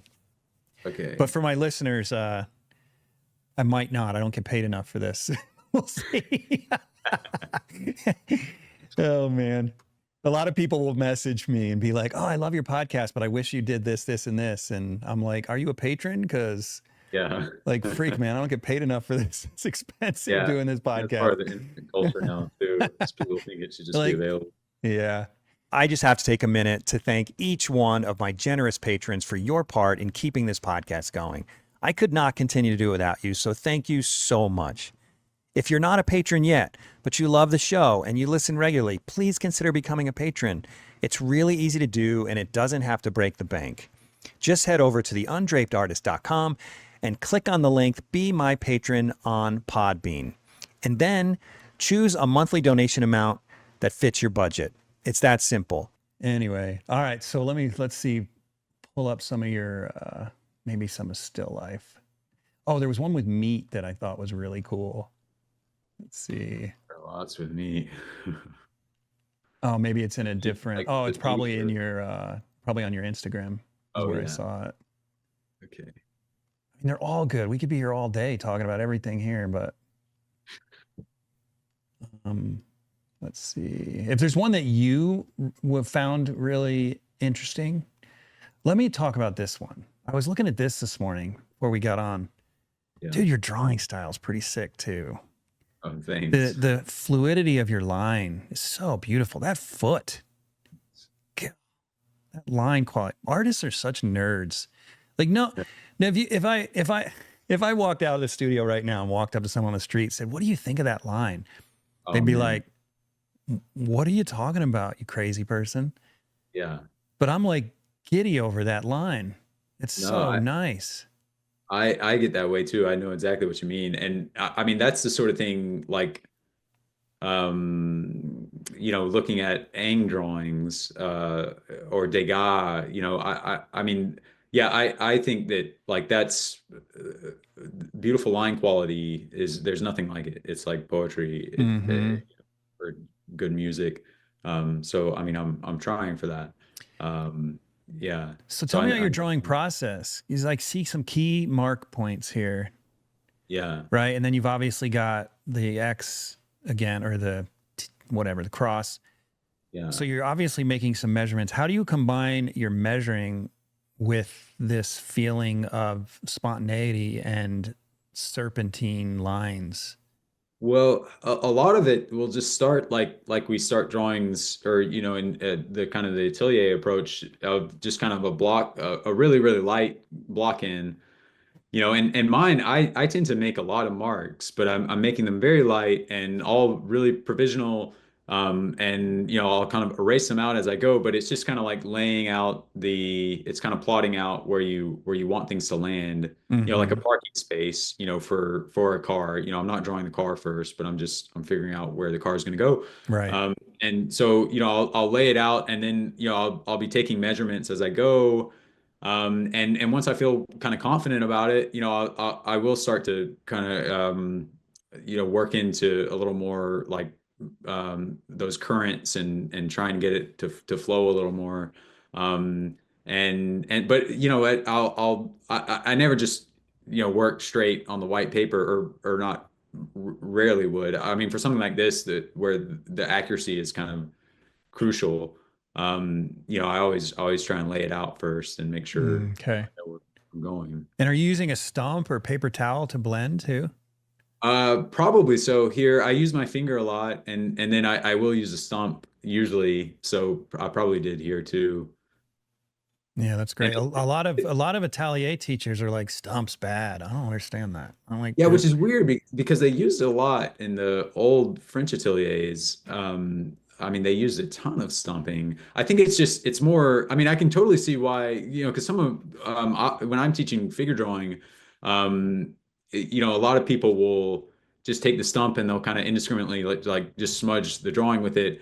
And so it's very important that you're using it in a way that you're shaping the form, and not just kind of slurring everything together.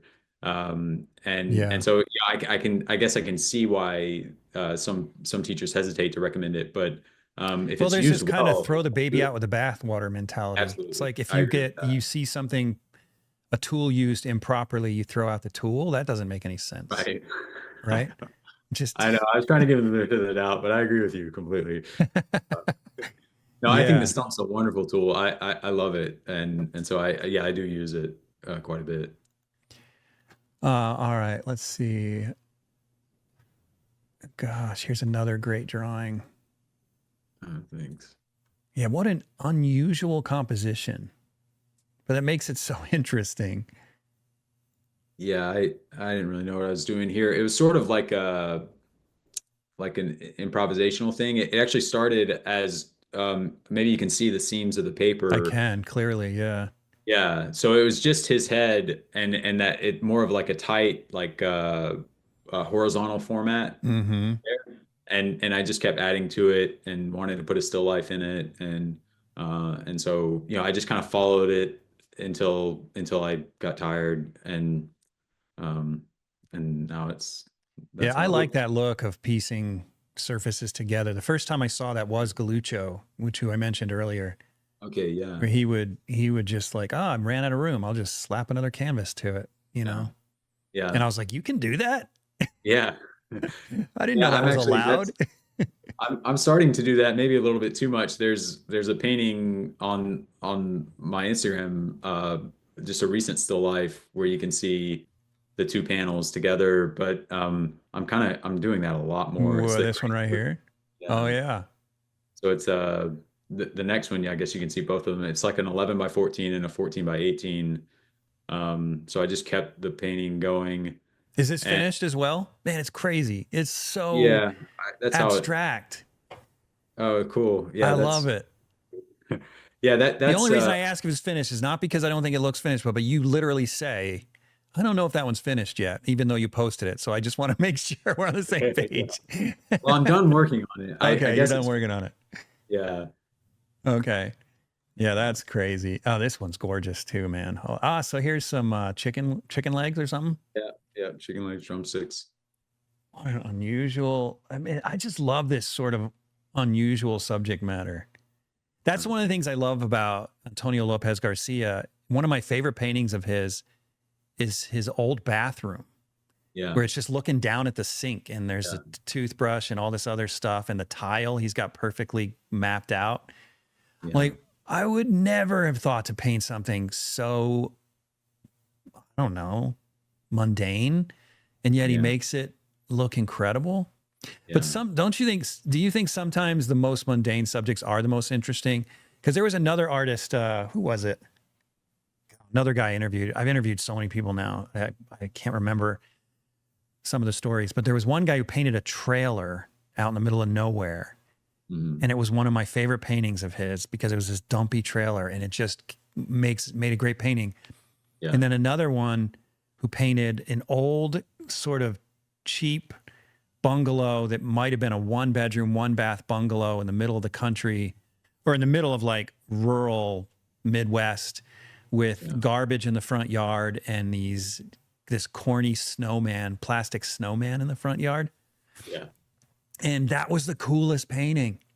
yeah. The coolest painting, but it's the most, I don't know, sometimes the most unusual, mundane subjects are more interesting than the predictable stuff.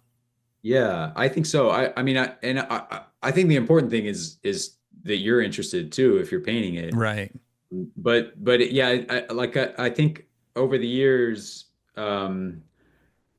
figuring out also the things that lend themselves to those kind of like painterly qualities that you want to realize in your work, and kind of like knowing what those things are. Like, I mean, the chicken, for instance, is just, it has this almost like iridescent like skin, purples and yellows and, just very, very beautiful, but all like really tight and subtle. And similarly to the flowers too, and there's just like something about that I just find fascinating. I could paint that over and over, and I mean I have, and and probably will continue to do that, or apples, or something like that, um, kind of it's the things that lend themselves to kind of like what you want to do as a painter. And if you can find and tap into those and stay excited about those, then I think it shows through in the work. Um, Yeah, I totally agree. I think that one, I feel like I owe the audience the I should show them that image I just described. And I'm almost positive it's T. Allen Lawson who uh, painted that. yeah, Do you know his work?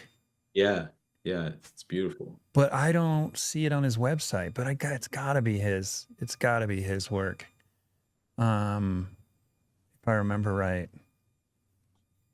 Yeah, I don't know where it is, but I could have sworn it was his. Anyway, yeah, But but these are also great that like they have very abstract qualities to them as well. Just if you look at them, the way they divide up the picture plane, oh yeah, he's brilliant. it's just yeah, so I mean He's yeah, like brilliant.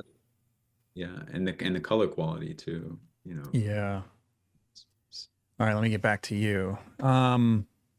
That's okay. We can No, we go. well, I can't find it. I'm almost positive it was him though. It's not on his website, but it might be on his Instagram. The thing about Oh yeah, Tim is he doesn't he posts a lot of other artists, so it would take me a month to get through his yeah. Instagram. He posts a lot of dead artists and stuff. Otherwise I'd look for it. But all right, so let's see. So I wanted to ask you a question. Well, I want to back way up here. I interviewed Michael Grimaldi too. That guy's a friggin' rock star. And that school, remind me of the school he taught you at. Janus Collaborative. Yeah, wasn't Hollis there too? Wasn't he part of that? No, it was Michael, Dan Thompson, and Kate Lehman. That's who it Were the was. Dan three. Thompson. Yeah. Yeah. Okay. So you studied with all three of them or just Michael? Yeah, they would come in and critique, kind of similar to Lime now, is they were sort of the three core instructors. There was a sculptor instructor there too named Stephen Perkins, he's amazing. Um, and so it was that kind of like diverse gene pool sort of thing that you get exposed to that it was very appealing to me. Yeah. Um, Yeah. And it's sad that that one died, but I think Lime sort of filled in the gap. yeah, yeah, I think so. Yeah. It's unfortunate that's not around anymore. Yeah. But yeah, but like I said, we got Lime now. So it's good. So this Yeah. looks like the same dude that you did in the drawing. Is that right? Yeah, that's right. It's my friend Brock. Yeah. Okay. That is so unusual and yet so interesting. So tell me about that. Did you just outline to find the nostril and then go, I think Yeah. I like the way that looks? Yeah. Yeah. So going back to like what you were saying earlier, that's the thing, like when I'm working on something, sometimes if I just sit back and it looks good and it seems to work, then I just think like, why not leave it? And You're gutsy, man. I don't know about that. Yeah, you are. Um, I just have this terrible, I don't know what it is. It's like a mental disability where where I need permission sometimes. It's right, like, am right. I allowed to do that? I don't know where it comes from. Yeah. Maybe because I'm a religious person. Yeah. That's interesting. Yeah. It just occurred to me just now. Well, Oh man, that's that's actually what it is. really interesting. Yeah, because I mean, in a way, like you feel like it's. I mean, I get this a lot, and when I was in Jerusalem, actually, they would tell me, because they would always talk about the fiction of painting, and like I said, a lot of their critiques were like, you put the painting on the wall, and you're just looking at the painting, so it's not about nature, it's not about likeness necessarily. But they would always tell me I didn't take enough liberties with it, and that I was too honest. Too And honest. Is that too exactly how they honest. phrase it? Yeah, that's what they Too said. honest mean too honest with your interpretation of nature. You're too literal. Yeah, like I was trying to be too truthful. Yeah, yeah, Yeah. too little. Okay. Yeah, yeah. And they didn't mean it in like in a bad way. They meant it, yeah, like I was trying to be too literal. Right. And so but I kind of I think, well, at the same time I would think about Tony's my experience at Tony, who like he is just all about paint what you see. And and a kind He's of also reverence very for what. religious. He's also very religious, yeah, and he really worships his subjects. I mean, he thinks that beauty. He just like in his hierarchy, nature and what he sees. And I don't want to speak for Tony. Also, if he ever, I don't I've know if heard he, him talk about it. You're right on track from what I've heard.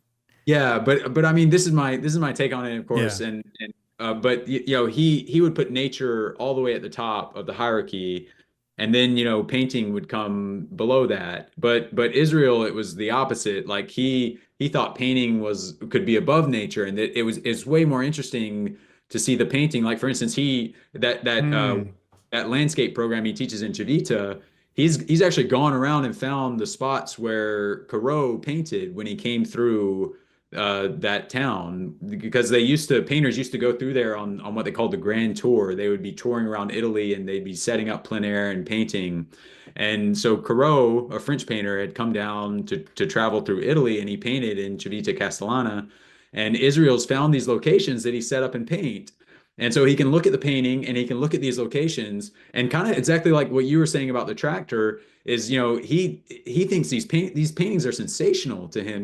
They're way more interesting and enjoyable to look at than when he actually goes out there and sees it was just this rocky cliff, and so to him, it's more important that that translation, has the elements that excites him, as a person who enjoys looking at painting. Hmm. But in any case, like I'm not sure how my hierarchy worked exactly, because I mean they're kind of both things.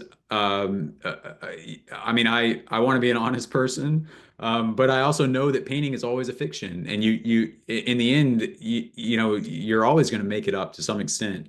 And so, Hmm. the ideal thing would be that whatever you do lends itself to a kind of vitality of the painting, a liveliness, that is true to nature, but not necessarily literally, true to nature.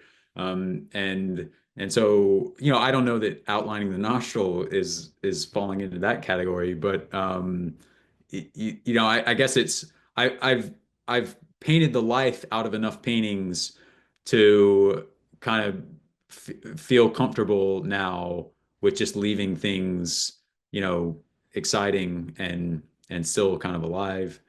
And so, yeah, I guess Hmm. um, that comes I from. got to write that question. I got to write a question down that just came to mind, because I hope to start a series at some point. I've talked about it too much. My audience is going to be like, when are you going to do this, for crying out loud? But where I'd like to get 3 artists like yourself on a panel. I did it once with Rose Franson, Kwang Ho, and Joe Paquette. And it was awesome. Yeah. And just 3 artists on here to just discuss a question. And with those 3, it was just, what is art? And we talked for 2 hours about what is art, which is amazing. And it was great. But that hierarchy of beauty, nature Right. versus painting, would be a really interesting discussion. Yeah. Because I'm going to be thinking about that one all day, because I'm Yeah. not so sure. I don't know what is. I'm not either. I don't know. Can nature, or can painting surpass nature? That's quite a I feat. but I mean I think, yeah, I mean surpass I think there are It could sidestep it for sure, like be its own thing. well, but I guess like going back to the tractor painting, and I know we don't have an example of it, but it may almost be better that we don't. But that, like, if you imagine being there with the painter, painting has a way you can highlight certain qualities, and also you can like simplify shapes or group things together so that you show things in a way that you normally might not notice, or it's that the vision of the painter, kind of like that translation from what's seen to what's painted, that I think it absolutely does have a kind of beauty to it. I don't know. I mean, I'm with you where I'm not sure if it's. I mean, they're both great in their own way. Maybe I don't know if is that too like Yeah. um you know Yeah. I don't know. That's a great discussion. I think I'm going to write that down, because as I'm thinking, I'm like, okay, I believe you can make flesh look more interesting than it is right. in real life. Yeah. And that's Yeah. my Yeah. goal I'm striving for all the time. Yeah. with this guy who painted the house with the snowman in the trailer. Um, Again, forgive me, Tim, if that was you. I got or somebody else if I got it wrong. I feel bad. Um, the difference there is that we're talking about the bottom, the what the world, the least the world has to offer, and then the artist is taking the least the world has to offer and drawing out the things in it that are beautiful and accentuating it. But if you put up standing in the middle of Alaska during a beautiful sunny day, looking at these majestic mountains, and then say, okay, painter, that is one of the most beautiful things you'll ever see. Make it better. Right. That's the tricky part.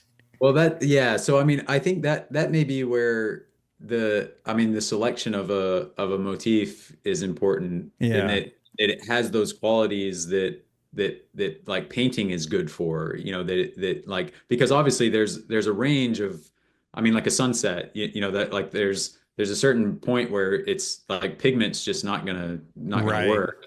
But then there are certain subjects that kind of lend themselves to formal interpretations that are very pleasing, the way like music would be pleasing, or Mm-hmm. as its own kind of like form that can be appreciated because of a kind of the rhythm of the shapes, or the lyricism of the line, like we were talking about in drawing. And so it may be that I mean, you'd have to factor that in, I think, for sure. Yeah. Yeah. But That'd be a great discussion. yeah, it would We be. definitely gonna have to do that. Yeah. Right. Let's look at a couple more before we wrap up. We've been at this a little while. It's been fun, man. Yeah. Are you okay for a few more minutes? Sure. Yeah. Okay. Now here's one that's really, really soft edged Yeah. Yeah. and again remarkable. How big is this piece? Um, something like 18 by 18, or maybe 20 by 20. It's not even small. Yeah, yeah. Wow, that's bigger than I thought. I assumed it was like a 12 by 12 or something. Yeah, it's a little bit bigger than that. Not huge. But this is the sort of thing that I was doing in class in Jerusalem. And I don't want to say it's like the sort of thing they're doing. I think I'm not sure if I ever got that entirely, or like what Israel would say about that. But it is more. I mean, I guess I'm approaching it more abstractly than I would, even now that I'm working on my own figure paintings, kind of larger studio work. Uh, the idea was to try to approach it abstractly. Shapes with color, basically, one shape next to another shape. And yeah, I mean, I was getting more into a variety of edge quality, but I don't think I was doing it so well. But I don't know. I like it. I'd own that painting. So tell me about this one. What's going on here? oh yeah, yeah. I mean, I was afraid. I tried to paint the eye a couple times, and wasn't going so well. And also, I was afraid it was just going to detract from the painting as a whole. And I also like. I mean, I get tired and fed up with paintings, and so when Love I'm your honesty on this. This is great. yeah. It's so great that you're so But honest about I it. mean, I did actually work on this painting a long time, and that was sort of the thing, is that it's like, you know, I, I just had to be done with it. And You just came I up with a didn't really enjoy it. solution. Well, that's painting, right? Sorry. That's painting. Just Yeah, once you're just constantly coming up with solutions to the problems. And the yeah. problems keep showing up and you keep adding solutions. But also the thing, like, I mean, one of the things that interests me was the certain edge quality here, the kind of the framing, the elbow cutting back in, certain Yeah. compositional thing, the tone of the hand against the wall. And once I was done with that, like, those are the things I was very, very interested in. His complexion next to the wall as well, like this really tight range. from kind of pink to green, but you can't really tell. It's almost this unnameable quality. So the eye wasn't really part of that either. I guess I realized Hmm. eventually. So so I just stopped. Yeah. Speaking of eyes, there was another on that last one. I meant to ask a question, then I got off track. Where was that? Oh, was that on your website? One thing I noticed about this is you really reserve your darks. And the reason I noticed this is just yesterday, I'm painting a background figure in my painting. Mm. And there's a lot of information in the eye socket. And my solution was to do what you're doing. And that is to just let a lot of that information just sort of fade into the shadows and just sort of disappear, blur out into almost an empty void. Yeah. But you're also, this is what I didn't do, you're also reserving your darks. You're not punching in that pupil in there. You're Yeah. keeping it pretty middle key. Yeah. Obviously that was a conscious choice, but you also did it in the mouth where you didn't really pop it. It's just like you're just sort of in that mid-range in values. You tell me Yeah. about that. Tell me about that decision. I'm curious. Yeah. Well, I'm actually that's something I'm trying to figure out too. So there's the contrast is going to draw the eye to certain places, and so I'm trying to reserve. I'm always trying to reserve my darkest dark for a moment that's really going to matter. And even that though, I kind of don't want it to be as black as I could go. So I think in general, Why is that? Why don't you well, want I it to don't be as want black as you could go? Oh, I feel like it takes away some of the atmosphere in the painting. Uh, Really? yeah, like it can kind of like I want there to feel like there's a palpable kind of airy space in the painting, and I think it's probably something that I mean, part of the reason I've thought a lot about it is going back to Antonio Lopez. If you look at a lot of his paintings, now these are landscape paintings, and he's painting maybe like a cityscape, and it's so there's a lot of air in those paintings, a lot of atmosphere. But his darkest darks are nowhere. I mean, they're always in a very middle range. He's keyed the painting so high in value that he could put like a middle value down, and it's going to read as a very dark accent. But the only way you could paint buildings like that that are far off in the distance with all this air between you and it, and the way that light tends to kind of bloom out, to create kind of like a light filled space, he has to compress the values to a higher end of the spectrum, or to the value scale rather. Okay. And so I think even in an interior space, like I kind of want to preserve that luminous quality as much as I can. I want to try to. That's what I would like to be able to do. And so partly that's just I try to just keep in reserve. Huh. Never heard that Maybe the last before. couple steps in value. Yeah, that's great. Man, I get stuff every time I interview you guys. It's crazy. Huh. I want to be thinking There's about that all something day. like in I really like Italian frescoes. Mm-hmm. And there's something about like the material itself would kind of sink in a little bit so that the value comes up a little bit. If they put in something really dark as it dries, it's kind of lighter in value, but they have this airiness to them, and like a real palpable quality to it. And so I've just always I like that a lot, and so it's sort of part of what I'd like to have in the work. Yeah. Yeah, you mentioned earlier Peter Van Dyke. Yeah. I bought a painting from him. I bought two paintings from him actually, and his are that way, Yeah. and Yeah. more so than on Instagram. So Yeah. when Oh they yeah. showed up, I was surprised how middle key they were, and like there really wasn't a lot of real pop in the darks. Yeah. Well, And I I mean, think I liked it about them. They're great. They did have that sort of atmosphere, but I didn't even notice it online. yeah, it's hard to tell in the photograph. That's one of the nice things. I mean, you hear a lot like when you see something in person, versus a reproduction.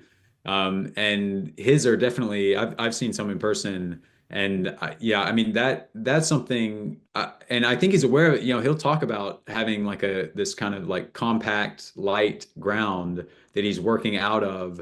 And I've actually had some conversations with him about what Lopez is doing too, and just wondering like how dark his darkest dark really is. Like if we could take a palette in there, you know, and kind of just match a mixture to see, because the way you don't notice it sometimes, even in the painting, you know, when it's set up in such a high key, you know, and they put a dark in and you think like that looks really dark. It's the same thing as if like you're starting a painting on just a white ground and you haven't toned it, you know, and everything looks really, really dark on it, like even your lightest note.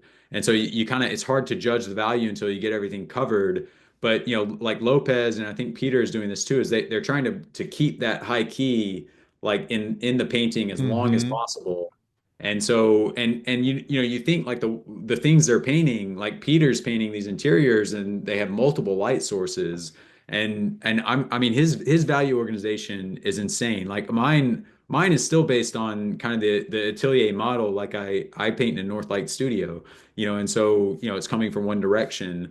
And you know somehow like Peter is painting, like he can expose for outside and for inside in the same painting and Mm-hmm. make it all work.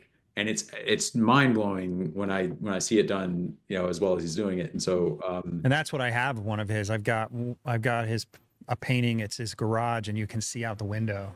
yeah, It's pretty remarkable how it yeah, works. yeah. It's Yeah, yeah, because it's when you ever seen those like real estate photos when you're looking at real estate, and they use some filter to make the landscape outside the window exposed right, and also the interior, and it looks really strange. yeah. And I don't know if that's because it's a photo and we are not used to photos that way, but I think it's more than that. I think it's something about losing that atmosphere you're talking about. Yeah, I think so. I mean, each one of those worlds has to have I mean, they have to exist in a certain value range. Like the inside world, there's obviously less light. Outside, it's way brighter.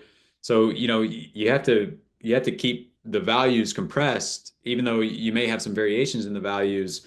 And yeah, like the photos now that have like a high dynamic range where Mm-hmm. they a lot of times they're using like they're outside there are darker values, way darker values than even, you know, I mean your eye could probably see that, but your eye just has a massive range, Right. um, you know, that it can expose for.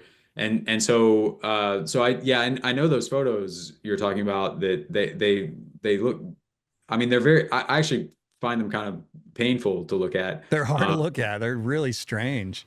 Yeah, but that's another Yeah. thing painting has an advantage of, I guess. So Yeah. And I think while your eye does have the huge dynamic range compared to photography, the other thing that people don't notice, I'm sure you do, but the average person doesn't notice, is that we only are really seeing what we're focused on, and we never look in the peripheral, right? So right. if we're looking out the window, we don't realize that in our peripheral, the rest of our room just got, the values in our room just got really dark and compressed, Yeah.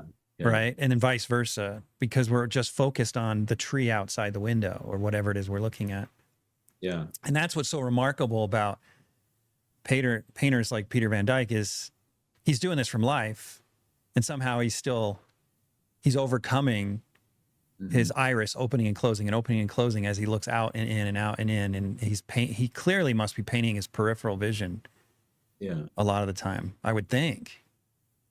I would think so too. And I mean, I think he'd almost have to in a way. Yeah. You know, or it's just, I mean, he can keep so much in his head, you know, Yeah. or you know, Or he he understands it also enough.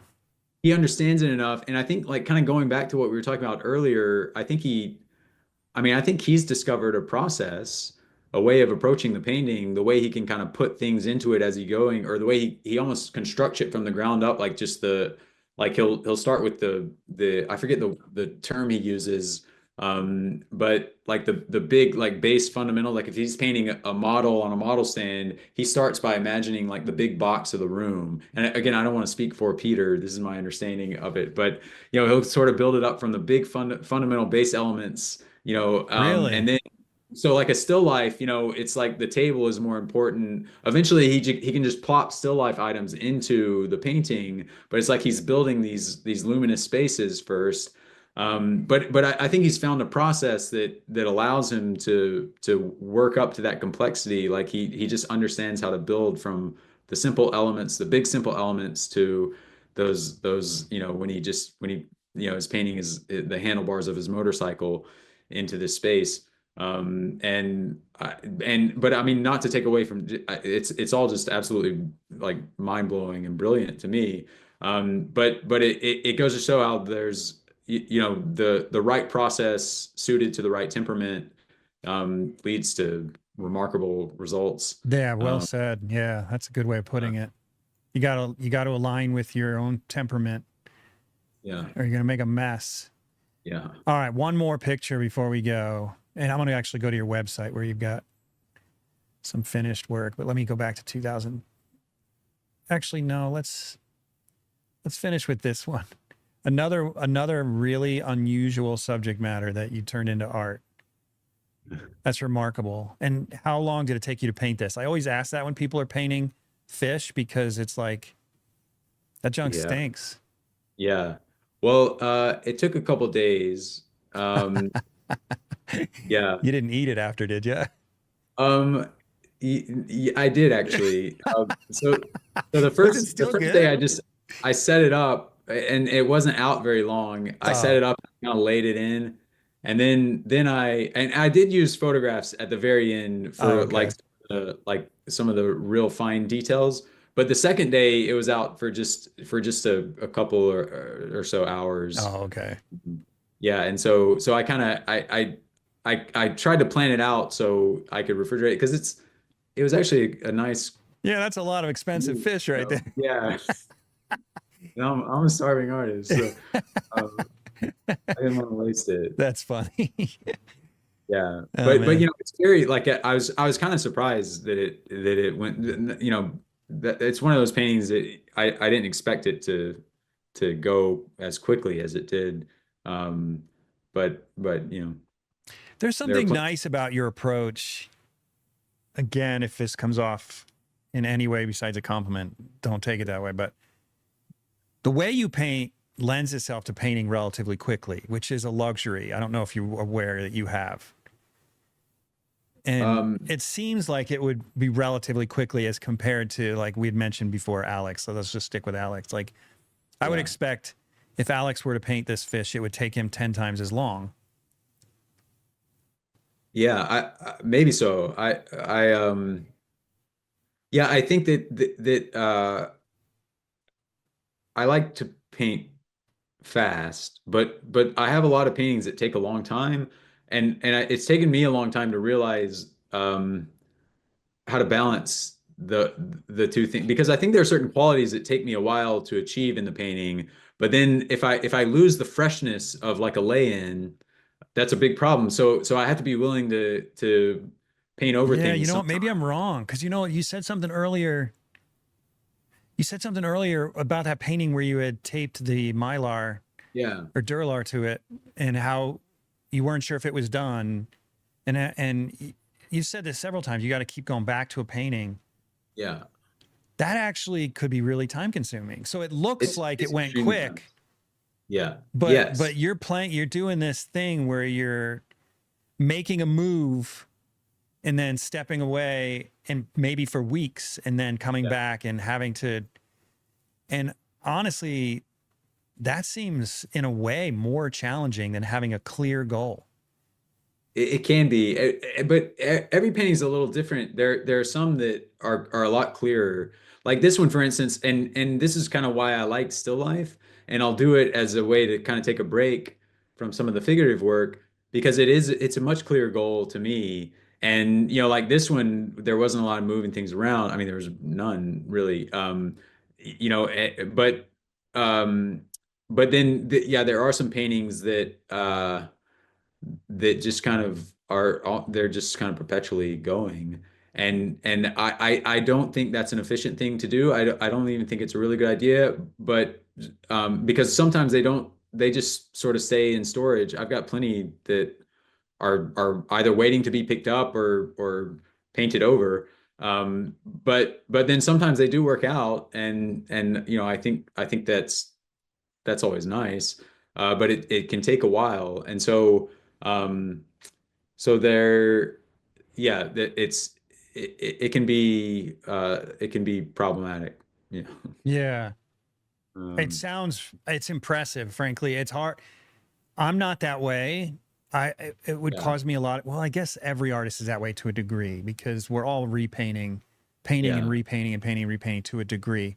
But it seems like the painting and repainting is more a part of your process than yeah, maybe I don't know many artists, if not most artists, yeah, because you're it. I mean, correct me if I'm wrong, but it's like you might go a little too far, and then 2 weeks later be like, nope, I want to paint this whole thing out and yeah, yeah, rearrange the shapes. Whereas yeah, another artist might take 3 hours or even a day to set up the still life. But once the still life is set up, all they got to yeah. do is paint that thing to look like that thing. Right. Yeah. That's not what you're doing. No. You're constantly No. this back and forth, back and forth, back and forth. Yeah, and that's, I mean, it will happen occasionally that I'll have a clear vision from the start. But no, there's usually a lot of revisions Yeah. that take place, and I think, but kind of going back to, like, I want the painting to look like it was done, It looks like it was like done fast, but I get that spontaneously. it probably wasn't. Yeah. Yeah. So when certain sections are repainted, a lot of times it is like one day, but it's after a lot of revisions and sometimes, like totally just painting things out and changing direction. Yeah. I wish I Not could the most zoom in on efficient. these apples. It's like this one, I imagine. Well, maybe you could tell me a little bit about the process. You got sandpaper down here. Yeah. All right, Yeah. see, this is a good example right here. You got sandpaper here. It looks like Yeah. you're sanding away. So you've clearly made some changes on this one. And I even see, is that a seam Uh, or is that a it tape shouldn't line? be. No, I think that should just be one unified Oh, surface. okay. Okay. Might be. So clearly you've made some changes in here. So even though Yeah. it looks like everything in the background happened in one sitting, it Yeah. didn't.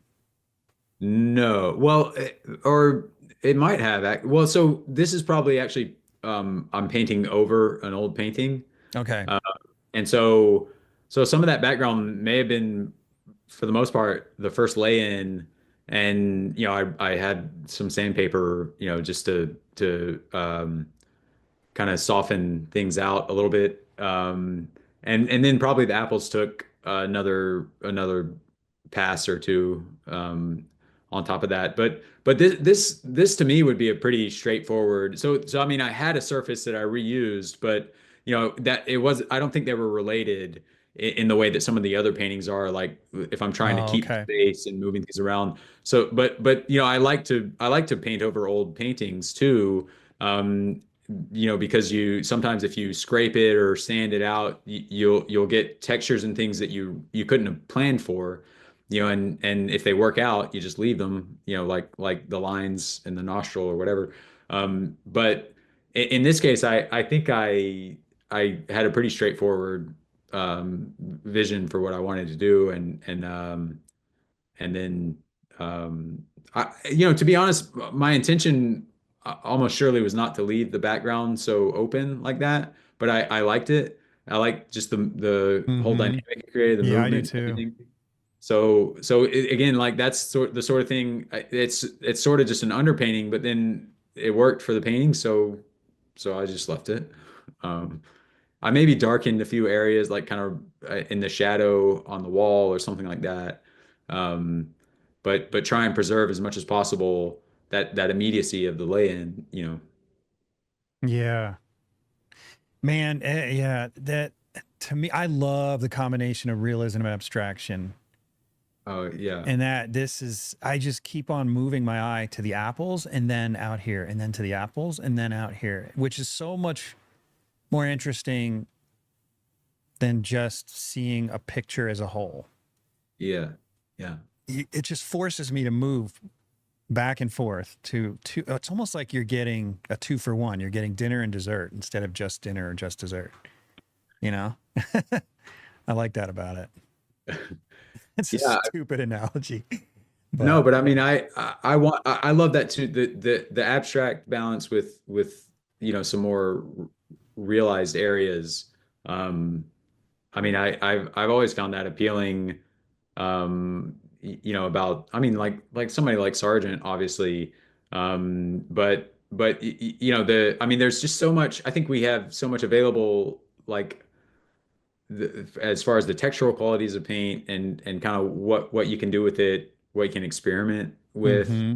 And I also like that quality in a painting where there's a sort of a playfulness or a searching quality, like trying to figure it out. And there's all along the way kind of evidence of that preserved in the layers of paint.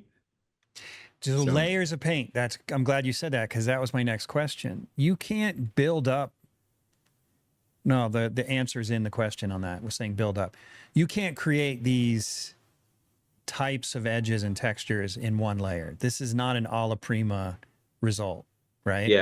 yeah, not that section. Yeah, Yeah. Obviously, some of these lay-in areas you can, but these apples, yeah. that can't be done. So I'm right about that. That's not alla No, prima. that's not all agreement. Yeah. Yeah. So that would be multiple. That would be the next day or two working or however long. Probably just. I mean, this one I think actually came together pretty quick. Hmm. Yeah. Well, man, it's been a blast. Seriously. Yeah, I enjoyed it. Yeah, and then it's funny watching your lighting has changed in your space as we've Yeah. gone on. We've been talking a while. But so the question I ask everybody before we close is there one piece of advice that you either had or didn't have that you wish you did that you think would be helpful to aspiring artists? I wish you'd asked me before to think about that. I like Um, to put you on the spot. yeah. Really.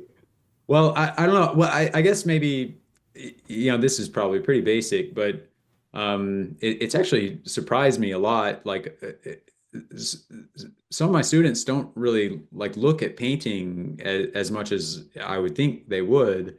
So I mean, I think just looking at painting a lot and learning to like just I don't know why you'd have to learn it, but the part of the reason if we were making music, of course, like you'd probably have music you listen to all the time. And like if you're in some of these schools where you're learning to paint a lot from life and then you get done and you kind of don't know what to do with it, I mean a lot of the answers are there in painting, in art history. And if you just start to early on kind of collect those painters that inspire you and kind of give you an idea for what you want to do, the direction you want to go, I think you'll just you'll have kind of a better likelihood of success down the road. But yeah, That's I'm great sure advice. I'll think of something afterwards that No, I that's wish I great would have. advice.